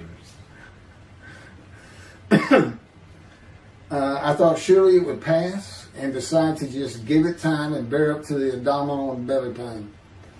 I continued studying and took the Hawaii bar on Oahu and Honolulu in the summer of 2001. I had lived in pain for so many years from my headache, and passing the bar was so important, I just kept going day by day. Pain was getting worse, and but I kept exercising. It was the only time I didn't focus on the pain. I had always been a fast healer, and I thought in any day it would just go away. I finally could no longer take it. Brooke, it turns out, was in Houston visiting with her mom, and I left Justin at our little, we called it the Little Green Shack. There wasn't much to it. We weren't there very often, really, except to sleep. And went to Houston to find a doctor for diagnosis, staying at my parents' townhome, which is where I'm at now. I had allowed my major medical insurance to lapse using premiums for child support when things had gotten lean. I just needed someone to tell me what was wrong. I would find a way to take care of whatever the diagnosis was. Early September, I was close to dying, lying on the floor of a dingy apartment of a friend who traveled for work. I could no longer get up to even try and get medical help. And I had not told anyone how bad it had become. Then the planes hit New York. Seeing how grief-stricken so many relatives were on the news, I began to think for the first time how awful my children would feel when they found out how and where I died all alone. So I asked my father, again, it's hard for me to ask people for things, for the money to pay for a colon examination that had been suggested by a doctor at one of those clinics you find in a strip mall, the only places I could afford. The doctor who performed the colonoscopy finally found what was making me so ill and unable to eat. A malignant tumor 6 to 8 inches long that had burst through my colon, and I was bleeding internally. You know, I come out of anesthesia, partial anesthesia, and he's holding this picture, and there's this great big purple blob, and he says, I couldn't get the scope past this. It's not a good way to wake up. To say it crushed me in my life is an understatement. The pain, the weight loss, inability to eat, all I could do was drink calorie drinks. Began about 4 months before the colon examination. That was 4 months of sheer pain. But as it turns out, I did pass the Hawaii bar exam. It was now early October 2001. The doctor told me, look, you don't have insurance. Go to Bentop Hospital. That's the hospital I went to when I got gunshot. I prefer gut shot. It sounds better. Yeah, man. And he gave me the pictures from the procedure showing what he could not get the scope past. Just shaking his head and saying, you should have come in much earlier. So I went to Bentop thinking I was here in 75 on October 5, dying. But I did survive, and here I am again on the first week of October 2001. I showed the pictures to the admitting nurse. Instead of them sending me to the waiting room, she just looked at me and she said, this is a public hospital. I mean, you can wait all day long to have a cold check. She looked at me and said, why did you wait so long? And how are you still alive? And I told her, I have no idea. She did not send me to the waiting room, but had an orderly take me immediately to a room. There they hooked me up to a morphine machine where I could hit a button at a time interval I can no longer remember and receive a small dose. I do know I never missed one. I was very depressed, and my parents who waited in that line for admittance with me looked so sad and depressed. It was not one of my better days, though I finally had some pain relief. Day after day, I lay there waiting for the next test they would run. It was during this time I received notification that Denise had filed papers in the divorce court to recover monies for the time I was taking care of 2 of the children. It's also when I received notification from Hawaii that I had passed the bar exam. So, Bentop Hospital, what a lifesaver. I mean, young surgeons in like Baylor University, medical schools, it's a prime position to get your hands on if you're going to be a surgeon. Because you're in surgery all day long and all night long, as long as you can stand up. They're bringing people in. It's just a real hot spot in Houston and a great hospital. But it's not a place you want to stay. You really don't. My doctor would come in and be out so fast, I never knew what was going on. He did tell you my previous surgery to my abdomen, where they opened me up from stem to stern, complicated removal of the tumor. On October 25, my son's birthday, who was now stuck in Hawaii, They cut me open again and removed the tumor. It was about a week or so later, I was released with a schedule for chemotherapy. I returned to the dingy apartment all alone. I just stared at the television for weeks. I did, and chemo is so depressing for those who have to go into it. A small room with big chairs for about 20 people who all looked like death, including me. Everyone with an assortment of bags of chemo dripping into our arms for hours. It took about 8 hours before I really got sick from it. And I had to park a long way to avoid paying for parking and drive a long way to the apartment. It was a very gloomy fall and winter. When I completed my chemo of once a week for 6 or 9 months, more tests were scheduled. I do not remember how many months the chemo lasted. I do remember I did not finish, missing the last 3 sessions. At the end, I could not get out of the door without bursting into tears and just not go. It just wore me down to nothing. On the bright side, it was my door. I had my own apartment called The Loft.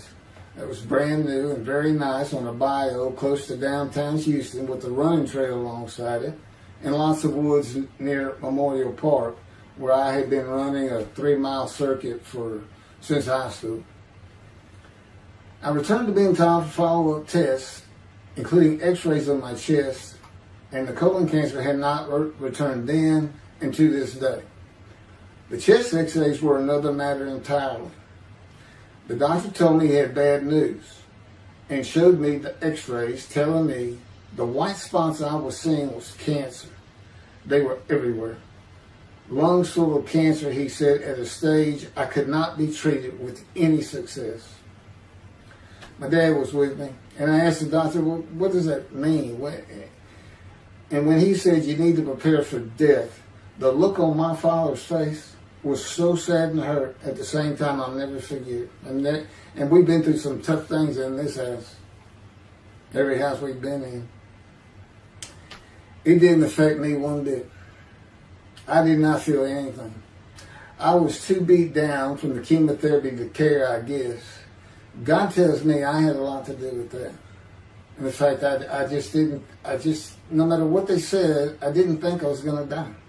But I didn't know that. I just wasn't having that conscious thought. And God says he had a lot to do with that. And of course, he hadn't spoken to me yet.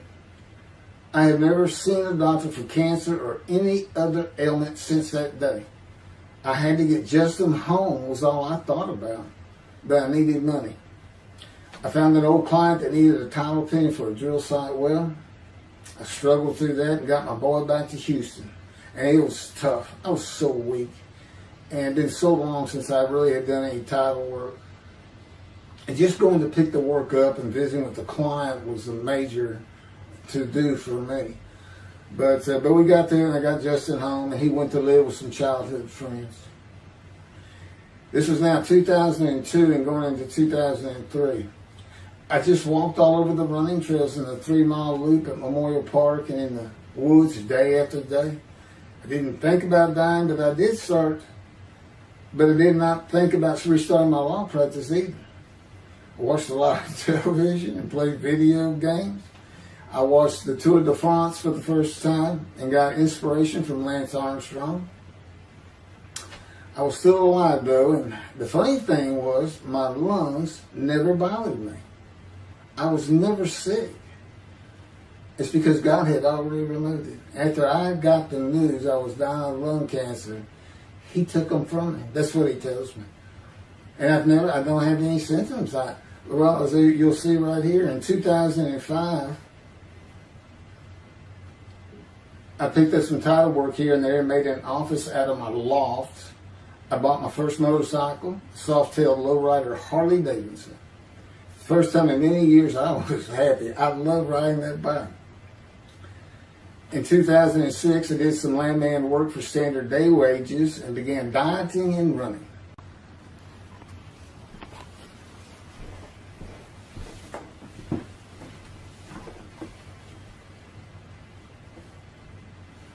Once again, my camera only goes for 29 minutes and 59 seconds, and I'm going to back up just a little bit.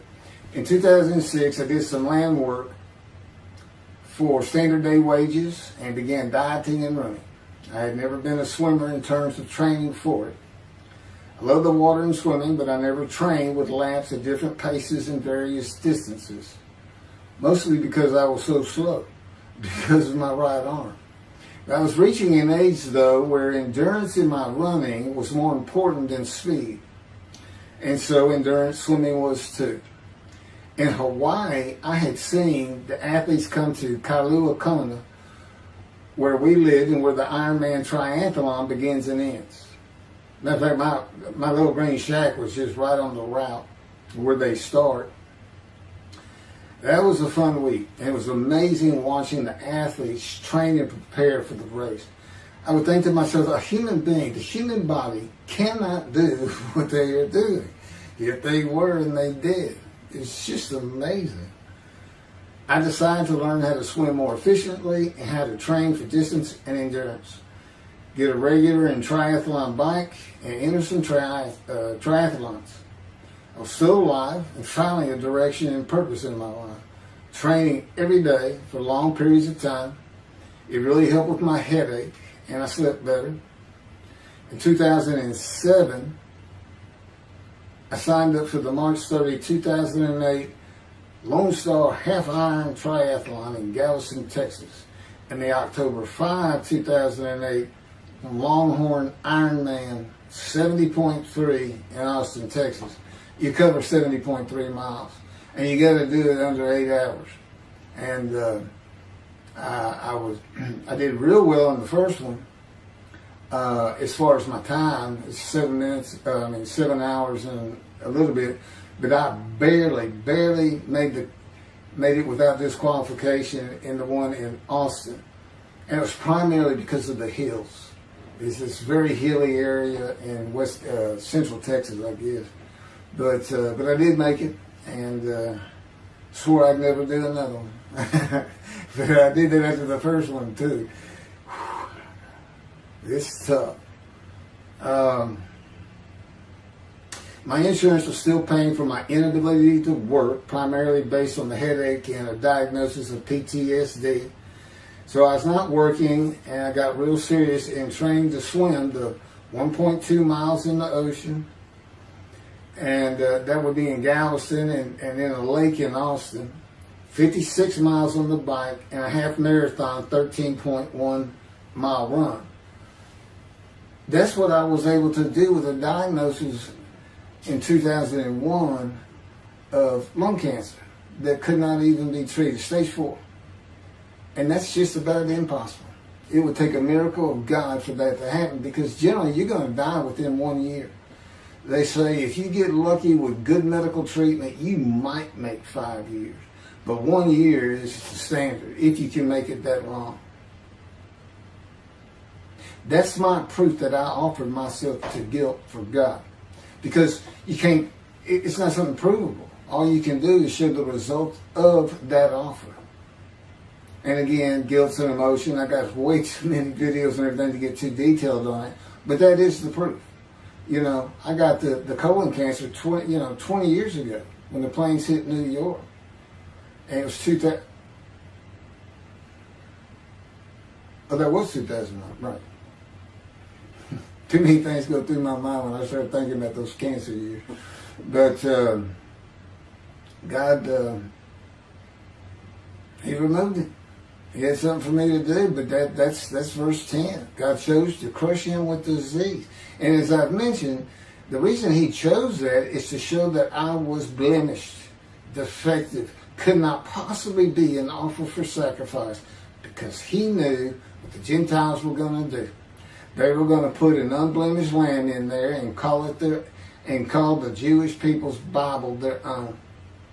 And use the laws of Leviticus, not unlike Mr. Toby, a singer, and his 6 million blemished ram sacrificed by Hitler, the righteous servant of God. That's how that seems to read. He's welcome to respond any way he wants to that. But it's on the video, it's in the book, it's in quotes by him. It's from his midrash, from his site. And he said, share this with everybody. Everybody can take it and just share how great my knowledge is. Well, it's lacking in some areas. There's any question he's an intelligent man. But his reasoning capabilities, in my opinion, at least as to Isaiah 53, are severely wanting. I am that man. And God's going to give the Christians hell with it and with me. Just like I just heard this for the first time on the video. When all of a sudden he had me say that Jesus announced he wasn't the man of Isaiah 53 on the cross. When he said, Father, Father, Father, why are you forsaking me? Because he was about to die. In Isaiah 53, who he thought he was, and he's not, who he didn't fit the verses, but he thought he was supposed to be exposed to death, but given long life. So boldly he goes into the Roman Jerusalem and gets himself taken up. He's not worried. Delusional, yeah, maybe. But as far as I'm concerned, he's nothing but a story. He never existed. And the story starts with the Essenes of the Red Sea Scrolls and the teacher of righteousness. Real quick, I'll go over that. Here's the thing. Their founder is called the teacher of righteousness. Okay? They were great followers of Isaiah. They had the great scroll of Isaiah. They're prolific writers and copyists. They had their own gate at Jerusalem. The Essenes gate. Now, the New Testament never mentions them. You got Pharisees, Sadducees, Essenes, but they never mention an Essene. And Jesus, quite frankly, would have been one of them. Because they embody who he is. They didn't like riches, hated sinning. They didn't like material things. They removed themselves from Jerusalem, in the most part, to those caves by the Dead Sea for that very reason. But they did have a gate. They still had people who would be there. And you know what they would do at the gates? Tell stories. That's what you do. You tell stories. And it is a great story. Here's this guy. He's connected with God. Back then they believed men were gods. Caesar was a god. Over in Egypt you had the same thing going on. It's a common thought that men could be gods. And this story just springs up. And there didn't any question. They'd have gone and questioned him. I mean, they're sitting right front and center in Jerusalem. You think they didn't hear about this man walking on water, raising the dead, feeding 5,000 with 2 fish and 5 loaves, turning water to wine? That alone, Rome would have said, Caesar would have said, he does what? He turns water to wine. Bring him to me. Don't touch a hair on his head. You don't kill the man who turns water to wine. You send him out with your armies. Make your men happy. It's there's so many ridiculous aspects to it. Most particularly, God performed a human sacrifice for the sinning Gentiles. He's left the sinning Jews for the sinning Gentiles. But he gives them an out, these Gentiles, not his chosen. He gives them an out. I know, I'm going to kill my son for you. So that you'll be forgiven of violating my commandments and laws. If anybody knows God, and the Jews do, and I know him like nobody's business, that's not him. That's not him. I mean, he told the Jews, I'm never going to leave you, but I will punish you. Now that's him. That's him. And he'll put you through hell just to make you a better person, a better people. And he has no plans of changing that. He's not going to change the minds and the thinking of billions of people to make them love the Jew. He's just not going to do it. And the practicality is he didn't create man for him to even be able to do that. Now, he could have created humanity where he could do that. He could change the mind of everybody at the same time. But I'll tell you on this, he's been working on my mind for 13 years. It is one brutal cop bump. It's a very one-on-one affair. Now he says, I could just kill everybody. I mean, that's easy enough. That's easy. I just kill everyone. But, He said, that's not, it's all about this. You got to know how to read the Bible. It's written for antiquity first, and the Dark Ages, and then the Age of Enlightenment. I mean, basically he's saying you've got to go back over it. You've got to check these guys. You've got to check Rambam and his speech. God's going to make the world speak Hebrew. Or, they will be the pure speech. You got to check some of this stuff. And I read Rashi's, I went through his Isaiah 53 Midrash, and all I can say is very unimpressed. I've seen what he has to say in Malachi. He didn't pick up on any of this. He didn't know what the angel of the Lord is, the angel of the covenant that you desire.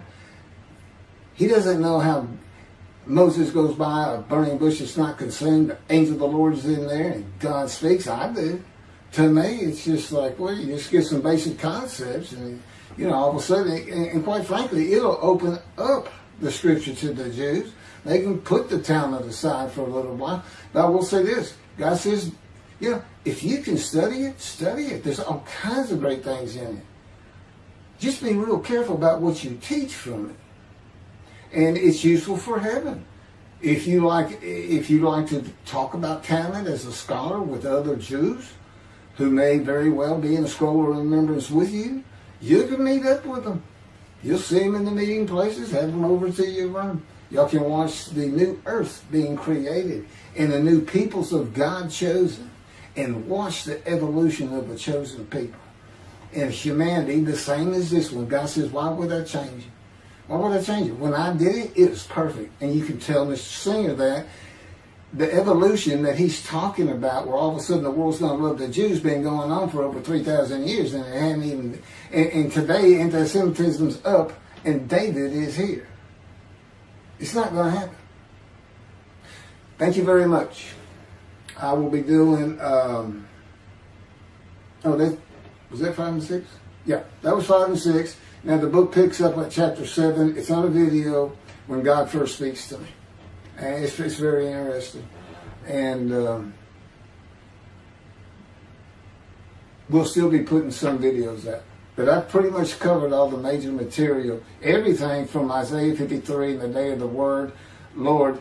There's a few more things. And it's a better read than it is a video watch. But, for those who like to read. But it's covered very well in these videos. And now that I put in the personal part in, which is to show how I fit Isaiah 53, and you see the difference in my life. Now that's a life of suffering. That's a life of pain. That's a life of familiar with disease. They say, gee, well, he died on the cross. He was scourged. He was scourged and this and that. Do you know how much he suffered in his life? I mean, he's not even in the conversation as a man of suffering. He's not in the conversation. Thousands and thousands and thousands of people died horrific deaths back then and by crucifixion. It's not the only one. This is descriptive of a man and his life. So you can find him, identify him. And what did he do? He never suffered. He was never sick, ever, until the last day of his life. He's 30 years old and he's got one day under his belt of pain and suffering. To me, you're not even in the conversation. I mean, that's nothing. That's not him suffering. That's just, you had a bad death, sorry. You got whipped first. You got whipped. One gospel says the scourging was an open-handed slap to the face. Now, the other three do say scourge. But then and then every movie you see, he's carrying that cross. He's all whooped up and bleeding, this and that. He carries the cross in one gospel only. In the other three, it's carried for him. And then he's on the cross, and what does he do? Father, Father, why have you forsaken me? And then the gospel says, one of them, and then he gave up the ghost. He gave up and died. I laid in the back of an ambulance for 8 hours, doing everything I could in my power to stay alive. Just gave up the ghost. There's another video where we make that a little bit more humorous. Anyway, thank you for listening, and I guess that's it. Thank you.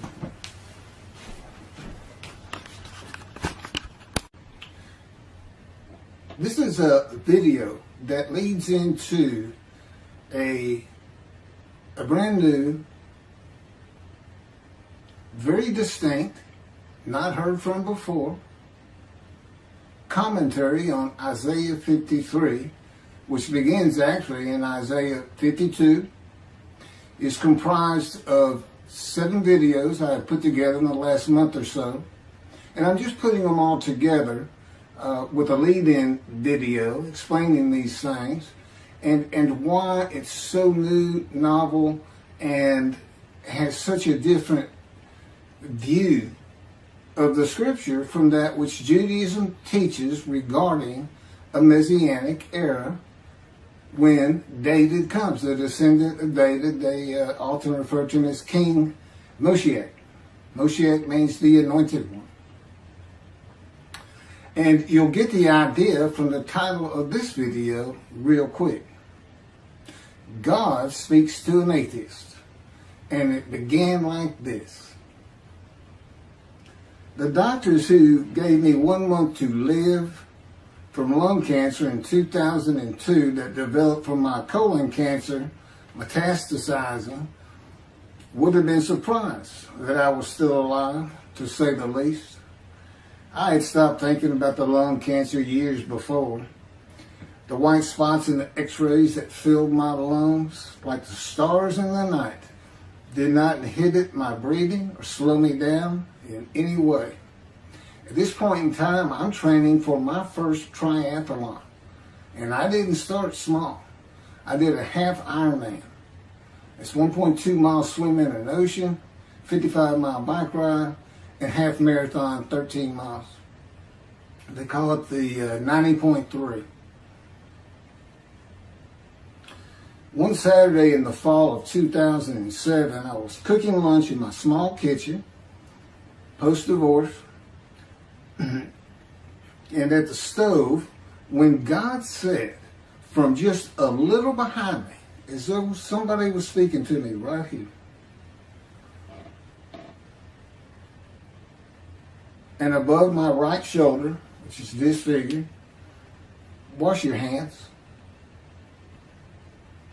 I turned around to the sink, washed my hands, and turned back to the stove. Now understand, I've been an atheist for 50 years. I mean, I completely denied the existence of God. And then from right here, a small, quiet voice, like an account they have with Elijah at the cave, said, wash your hands. And I simply turned around, washed my hands, and went back to the stove. I didn't say a word to him. I didn't even keep thinking about it. I just did it. That was it. It was as though he had always been there. Just as to Adam. That's what I liken it to. And he dictated this to me. This is from my book, the book of my life that God dictated to me. It's called The Righteous Servant of God of Isaiah 53. No, the life of God's righteous servant of Isaiah 53. And he put it together. And he did it because he actually came to me, as Jeremiah would say, in the womb, but in my first year of life. And like Ezekiel, lit and entered me. So that part of chapter 11 of Isaiah happened well over 62 years ago. That's when that happened. That's when Moshiach was here. For all these rabbis and commentators who have been saying, he's here, no, he's here. Well, he's been here. I've been here a long time. I just wasn't prepared and hadn't even heard his voice yet. But what he did, with Jeremiah, he made sure he was a priestly, godly man and guided his life. With me, it was to make sure I fit every single verse of Isaiah 53 as only I can explain it, what it's for, what it all means, and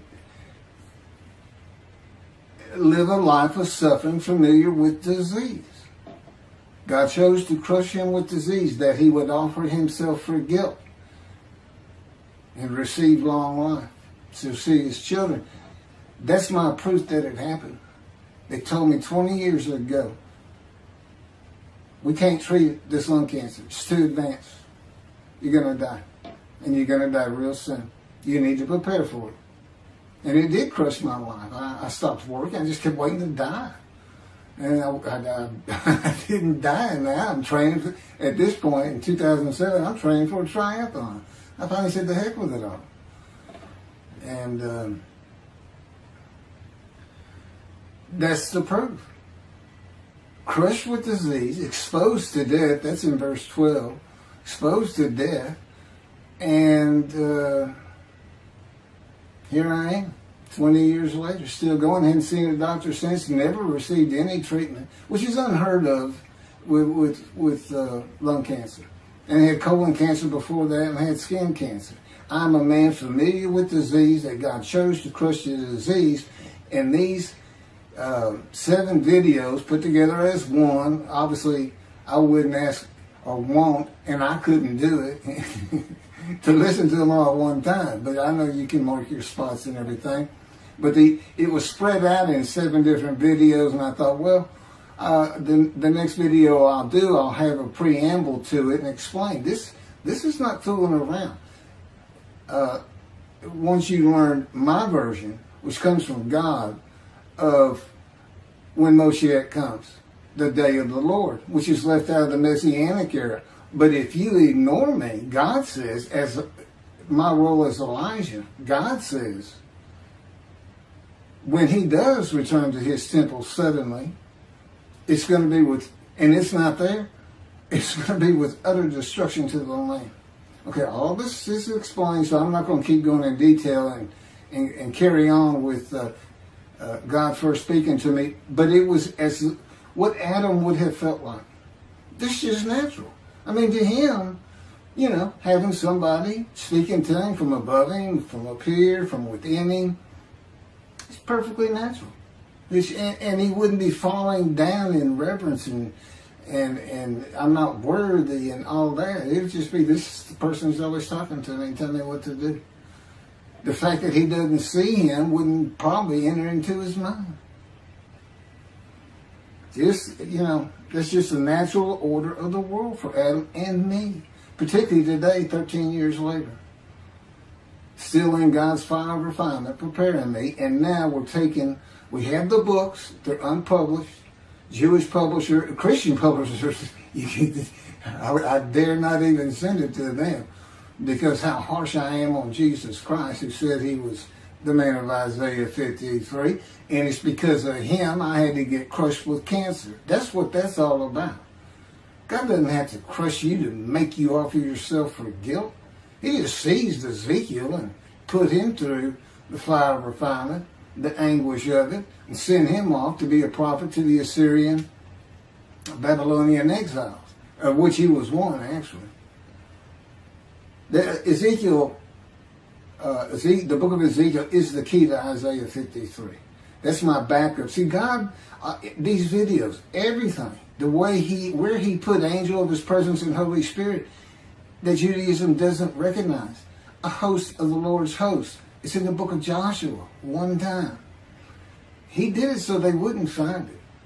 He knew what this was going to be about. These are my proofs. This is what it's all about. He set it up for me to be this controversial.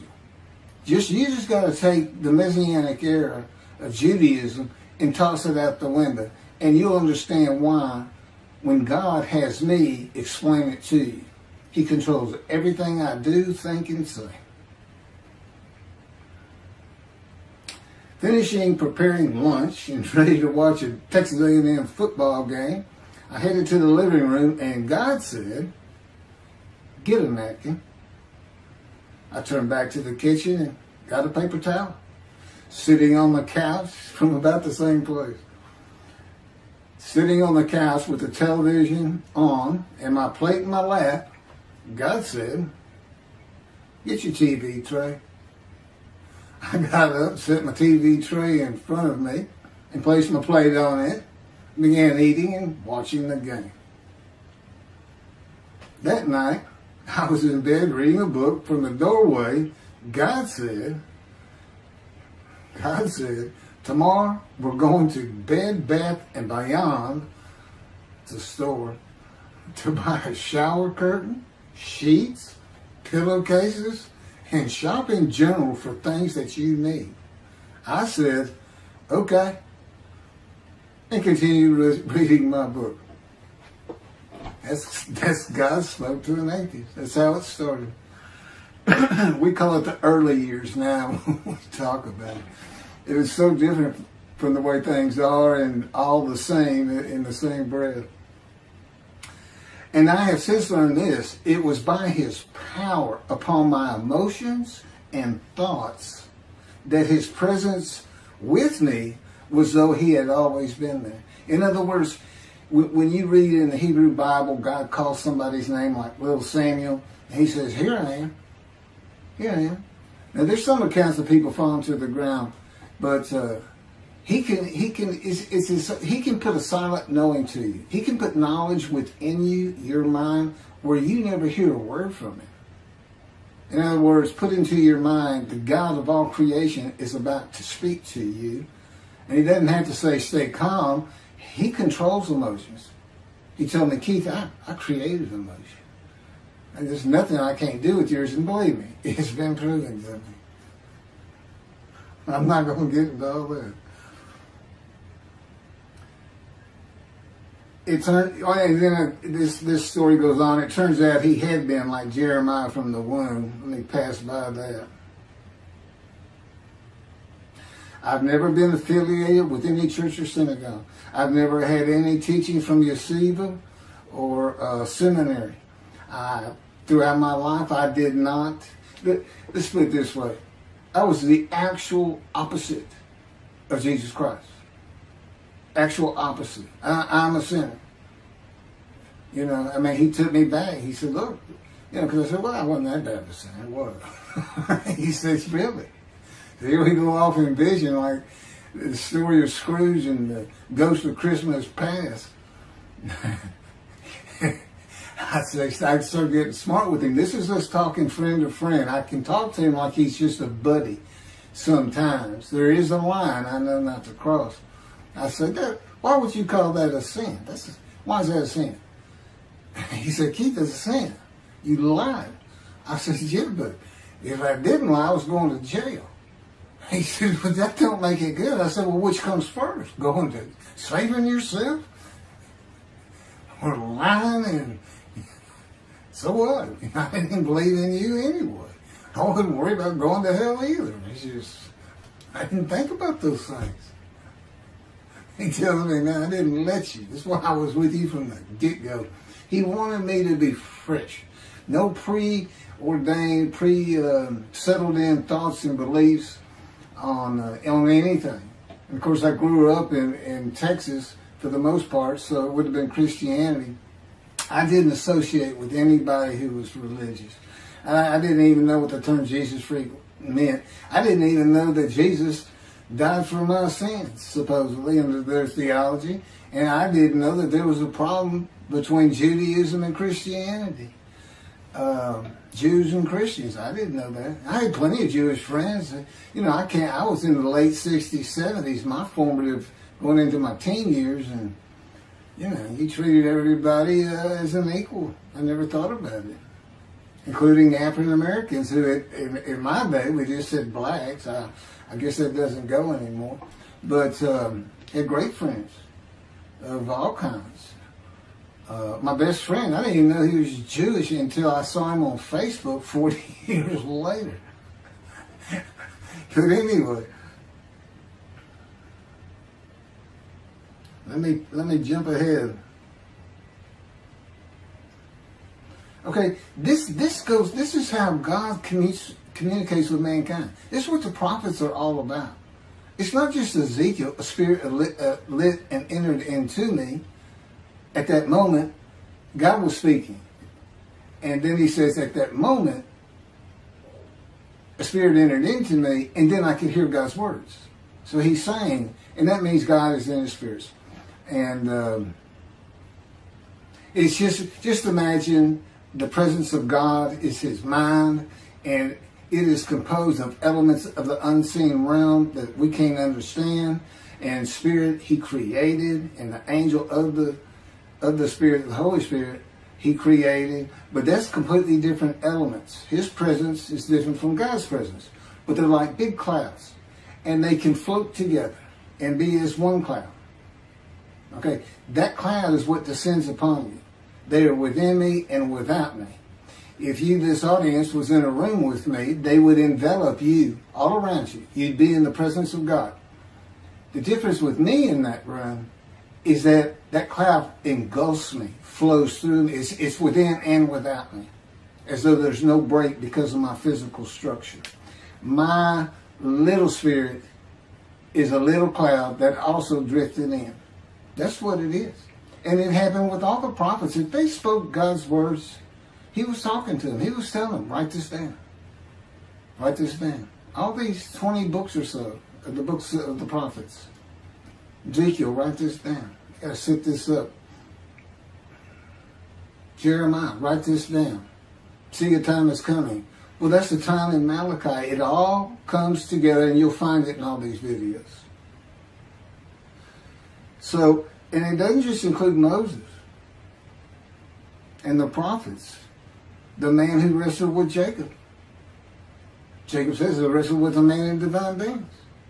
Well, you know, Judaism doesn't acknowledge the Holy Spirit's the person, which is beyond belief, because there's so many references that this is clearly a person, the angel of his presence. But it's just God going to a man saying, hey, wake up, I'm the God of this land. See this man over here sleeping? His name's Jacob. He's got his head on a rock. Go jump on him and start wrestling. Don't worry about it. I'm gonna orchestrate the whole thing. You'll be fine. And the guy would have said, here I am, let's go. That's how he does. That was in Judaism says the man in divine beings is an angel. No, he's not. That'd be like saying I'm an angel, and you wouldn't want to say that. Well, you wouldn't want to say it to me before he came to me, because that thing made me mad. But I had a hell of a temper, just like Moses did, and like Ezekiel did. And God knows how to knock it out of you to where you smile and laugh a lot, because I never used to. No, well, you got to read the book, and you'll get it. You'll get it. I just, just like a lot of people, I've been through too much, hurt too much, suffered too much to have any thought that there's anybody upstairs, who cares about me. It's just don't even mention his name around me. We're either gonna fight or I'm leaving for it, and you'll never see me again. Now do that, because it just makes me angry. All that's gone, by the way. Lots of stories on that. Oh, and the Spirit speaks. He's got his own personality. He's angelic. He has a very childlike voice, and he's just nothing but a ball of humor. He has me say he's the greatest comedian of all times of the universe. And he's just a joy to talk to him. And he has the smarts of God, as he tells me. But I have instant communication with him. I have instant communication with God. It's like there's three persons in my mind. This one cloud is three clouds. It's two spirits in the elements of God's mind. And slow process of 13 years, and there's 13 years of, and this is from Isaiah 53, punishment, wounding, chastisement, maltreatment, crushing, bruising, and I'm telling you, he's relentless. It's in the stories, and I have a lot more once I get to Israel, and I have full confidence God's going to get it done. That's one thing I don't worry about. 13 years, a year and a half of trying to get books published, denied by everybody who even bothered to answer me, because it's just so different. And it can only go to Jewish publishers, and it's just like, well, this isn't the stuff we believe, and it sounds like he's saying it's him and this and that. Well, I was. God said I made sure I didn't get them published. I wanted to do the videos first. You see, I'm not on the executive committee. I don't know what's going on 99% of the time. I don't know what I'm going to have for dinner. I no longer have self-will. I can't ask him for anything. There's all kinds of reasons for that, such as, if one of my kids gets sick and he doesn't heal them up, cancer or something, Am I going to be disappointed? Am I going to be hurt? The answer is no. He's trained me too well to even bother asking. If he's going to do it, he's going to do it. I know he has the knowledge, and he's right here with me. So, it's a long, detailed process. I know things from his perspective. This is another reason the Messianic era is not going to happen. And it comes out in these films. But the Holy Spirit, the angel of his presence, we're friends. God says, I can't be friends with human beings. I said, well, we're friendly with each other. He says, yes, that's right. I said, I Googled this, and technically you are my friend. He said, well, I know, but I just don't acknowledge you. I said, why? He said, because I'm God. That's the way I am. I get to do whatever I want. Now, he's just messing with me. It's just like having a friend. Of course, it's a true statement. He can do whatever he wants. But he's pretty stately and regal. But, again, we live together. I've lived with him for 13 years now. And it's never going to end until I die. I wouldn't even know what to do. He said, if I let you, you're going to fall down dead. You're not supposed to be alive. I keep you alive. He said, I took that cancer from you, but I just put it back in if you do something that makes me want to leave. I said, well, what am I going to do? No self-will. To an extent, no self-thought. And I told him, I'm not even a human being anymore.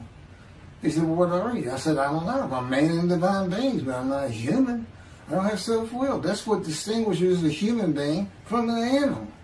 He said, but I'm being the human for you. I'm providing your self-will. So you do, in a way, have it. So you're still a human being. I said, well, I'm dead. He said, why are you dead? I said, because it's like my brain's not connected to my spirit anymore. It's like you're sending all the information in. And that's about heaven. I haven't lived the existence in heaven as to my thoughts, because in heaven you won't have a mind. The heaven for the Jewish people only, I might add. You won't have a mind. God's got to provide it for you. He's got to be you for you as a completely new and different creature. But still you. It's a very amazing story on how that does. And I'm taught all these things and literally experience them, not only in the real, but in visions. I've had more visions than, if you count every single vision in the Hebrew Bible and the New Testament, I've had easily double that. And I'm a walking visual. God's communication, and this actually shows up in the story of Moses. He won't let me tell right now. But he puts images in your mind. Instead of saying a sentence, you get something in your mind, a picture. Anyway, I call it visuals. And you can be wide awake for those. And I can be in vision wide awake. Okay, so we finished our shopping to get shower curtains and everything. And God said, let's go to the bookstore and get you a Tanakh. To which I replied, what's a Tanakh? I didn't Hebrew Bible, okay. Well, I know the Holy Bible, the New Testament and Old Testament. And on we go. I'm starting to learn for the first time. At Barnes & Noble's, we looked at all the Hebrew Bibles and purchased the Jewish Publication Society's Tanakh, the Holy Scriptures, which is a translation that began in 1956. It was published in 85. Men who spent 30 years on the Leningrad Codex, the oldest Hebrew Bible in existence. They started from scratch. I hear these rabbis and people saying, well, I know what these translations are, this and that and this. And God says, just go with the JPS. They hit it right just about every single time. I've only found one thing that I don't understand how they missed it. But it's in 53. This is the 1985 edition. That's the best translation you can get out there. And I don't just hear God speak to me. His presence is heavy. And I'm also, it says he pinned Ezekiel's arms behind his back with his cords of power. And by his cords of power, Ezekiel could not leave his house. Now, that's in Isaiah 53. He took him from the land of the living. Took him from society. The man of Isaiah 53 lives, so he's taken from society, but that doesn't, from the land of the living, that doesn't mean he died. And there's no crucifixion in 53. So, you start to see how Ezekiel is so important in this. And that's where you find out about the covenants of friendship that come with God in the day of the Lord when Moshiach comes. Again, you don't hear anything about it in this Messianic era. I'll tell you this. I think the Jewish people are going to like this better. I think throwing out all that rubbish Judaism has been teaching from back in antiquity, that's where they're stuck, and see what's really going to happen with God coming back, a man in divine beings, with the capabilities of Moses, Elijah, the descendant of David. All their attributes, okay, are in me. I can be each and every one of them, and I can be all four of them at one time. And God can speak through me. So, it's going to be fun, and he wants his temple rebuilt. That's the purpose of Isaiah 53. It says, a purpose which might prosper of God. But he doesn't tell us what the purpose is. Well, we find it in Malachi 3. I'm sending my messenger before me to clear the way for me, and I shall return to my temple suddenly. But the covenant that comes with David says, I'm going to place my sanctuary amongst you. He already knows it's not going to be there. And then we have Elijah in Malachi 3. Well, he's got a purpose that might prosper. And if it doesn't, God comes with utter destruction to the land. And again, you don't hear it with the Messianic era. Utter destruction to the land. There's 7 million Israeli Jews. How can you not read that and go, that sounds an awful lot like I'm going to raise up armies against you? How can you just ignore that? Well, anyway, we're getting it fixed up. And the purpose that might prosper, I never believed that. I think that just hooks the man of the righteous servant of God of 53. I think that puts him with, he's got the same purpose as Elijah. Elijah's supposed to bring the families back together through the laws and teachings God gave Moses, or being mindful of them. That's the new covenant. It's an amendment. It's an amendment that also has a new inclusion of sin forgiveness. Over the last 63 years, God's presence has resided in Texas, Louisiana, Florida, and Hawaii. And he is more than ready to return to his land, Israel. Because wherever I am is where his presence is, and those are all the different states I lived in over this time period. Wherever I go. As a matter of fact, if you see me in Israel down at the old city or down at Tel Aviv, you can turn to your friend and say, hey, I know where God is. I say, really? I thought he left. Some people say he died. He said, no, you see that guy over there? He's all around that guy. And some say inside too. That's what it's going to be like. God says, when we get to Israel, we're never leaving again. I said, I wanted to see Great Britain. He said, it's like, did you just ask for something? I was like, oh. Yeah, that's good. I hope I fry if I hit the border and cross over it. I hope I just burn up, bust in a combustible flame. But anyway, that's where he wants to be. And I'm assured he's going to get there. This purpose that might prosper, again, I think it just shows the purpose of the righteous servant and a purpose of Elijah. Because he knew I was going to be teaching. There's only, in the day of the Lord, as you would imagine, he wants to have all the prophecies fulfilled, be done with the prophecies. And there's only a handful, 4 men to come that we've never seen. The descendant of David, prophet like Moses, Elijah, and of course the righteous servant. We only have one description. Even the sages knew you got to have a description of the descendant of David. It's Isaiah 53. They called him in the Babylonian Talmud the leper scholar. You'll see me referencing it on just about every video. In other words, I'm saying, look, it's not Jesus, it's not the people Israel is taught today. It's this guy from the Talmud that just hadn't come yet. You just didn't know, didn't have a man that fit the description. Well, you do now. And two covenants. The friendship covenant, which is actually in two parts, Ezekiel 34 and Ezekiel 37. One part of which is, I'm going to put my sanctuary amongst my people. And the other part, interesting enough, has to do with the land blooming again, which is Jeremiah 31. See, a time is coming, the land will bloom again. See, a time is coming, the cities, after desolation of many years, 2,000 plus actually, will be restored and Jerusalem rebuilt. And the Jews shall never be defeated again. Okay, now we just talked about utter destruction likened to armies being raised. But here it is in this friendship covenant, in this, Jerusalem being rebuilt. If that's done, then you'll never be defeated again. So, you look at it and go, well, there's kind of a problem between those two. And what I think it means is he's going to get the temple built now that Jerusalem's been rebuilt and he's come.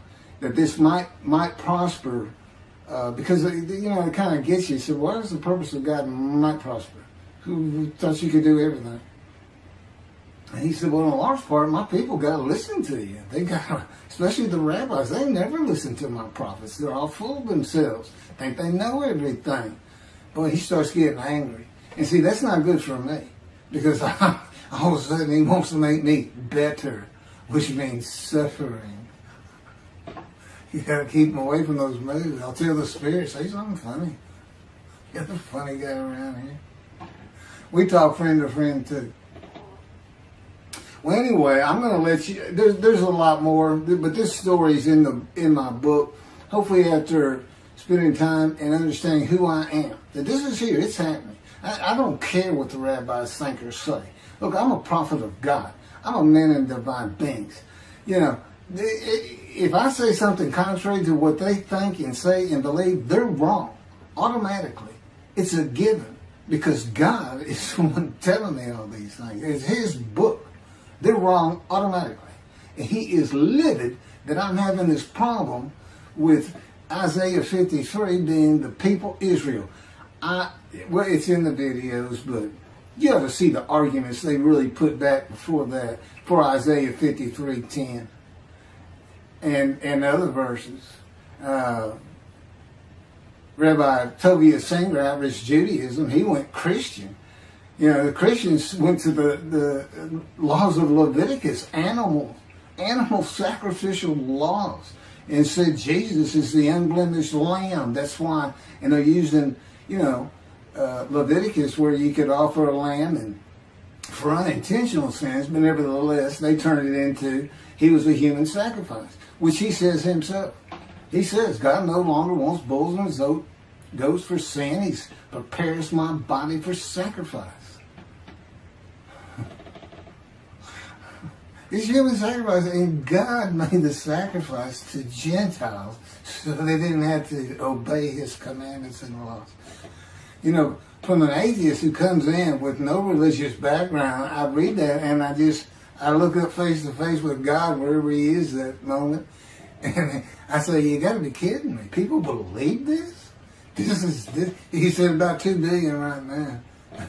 He said, I'm not going to bother trying to tell you how many there's been in 2,000 years.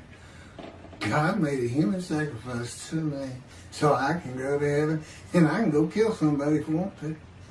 I can go rob, so I can go beat my wife and my kids. I accept Jesus again. God was teaching me the New Testament, and this guy at one of these mega churches came up to me and says, if you do accept Jesus Christ, you're not just forgiven of all sins that you have committed. You're forgiven of every sin you're going to do in the future. I said, really? He said, yes, really. He said, Jesus knows you're going to do it, and He already forgave you. I said, what? Okay. So, if you're a Christian, you can just sin all the time, because Jesus knew you was going to do it. I hadn't actually heard that taught, but that's the effect of it. Okay. Next year in Jerusalem. Enjoy the books. Don't try to listen to the videos. Don't try to watch them all at one time. But what I did is I put them together for you in the order they should be. And I just thought it'd be easier. And we're kind of coming to the end of our videotaping for a little while, it seems like. Again, I'm not on the executive committee with God and His Spirit. I never really know what we're going to do next. And the books are at keithmccarty.wordpress.com. You can find that on my YouTube channel. I guess that's about it.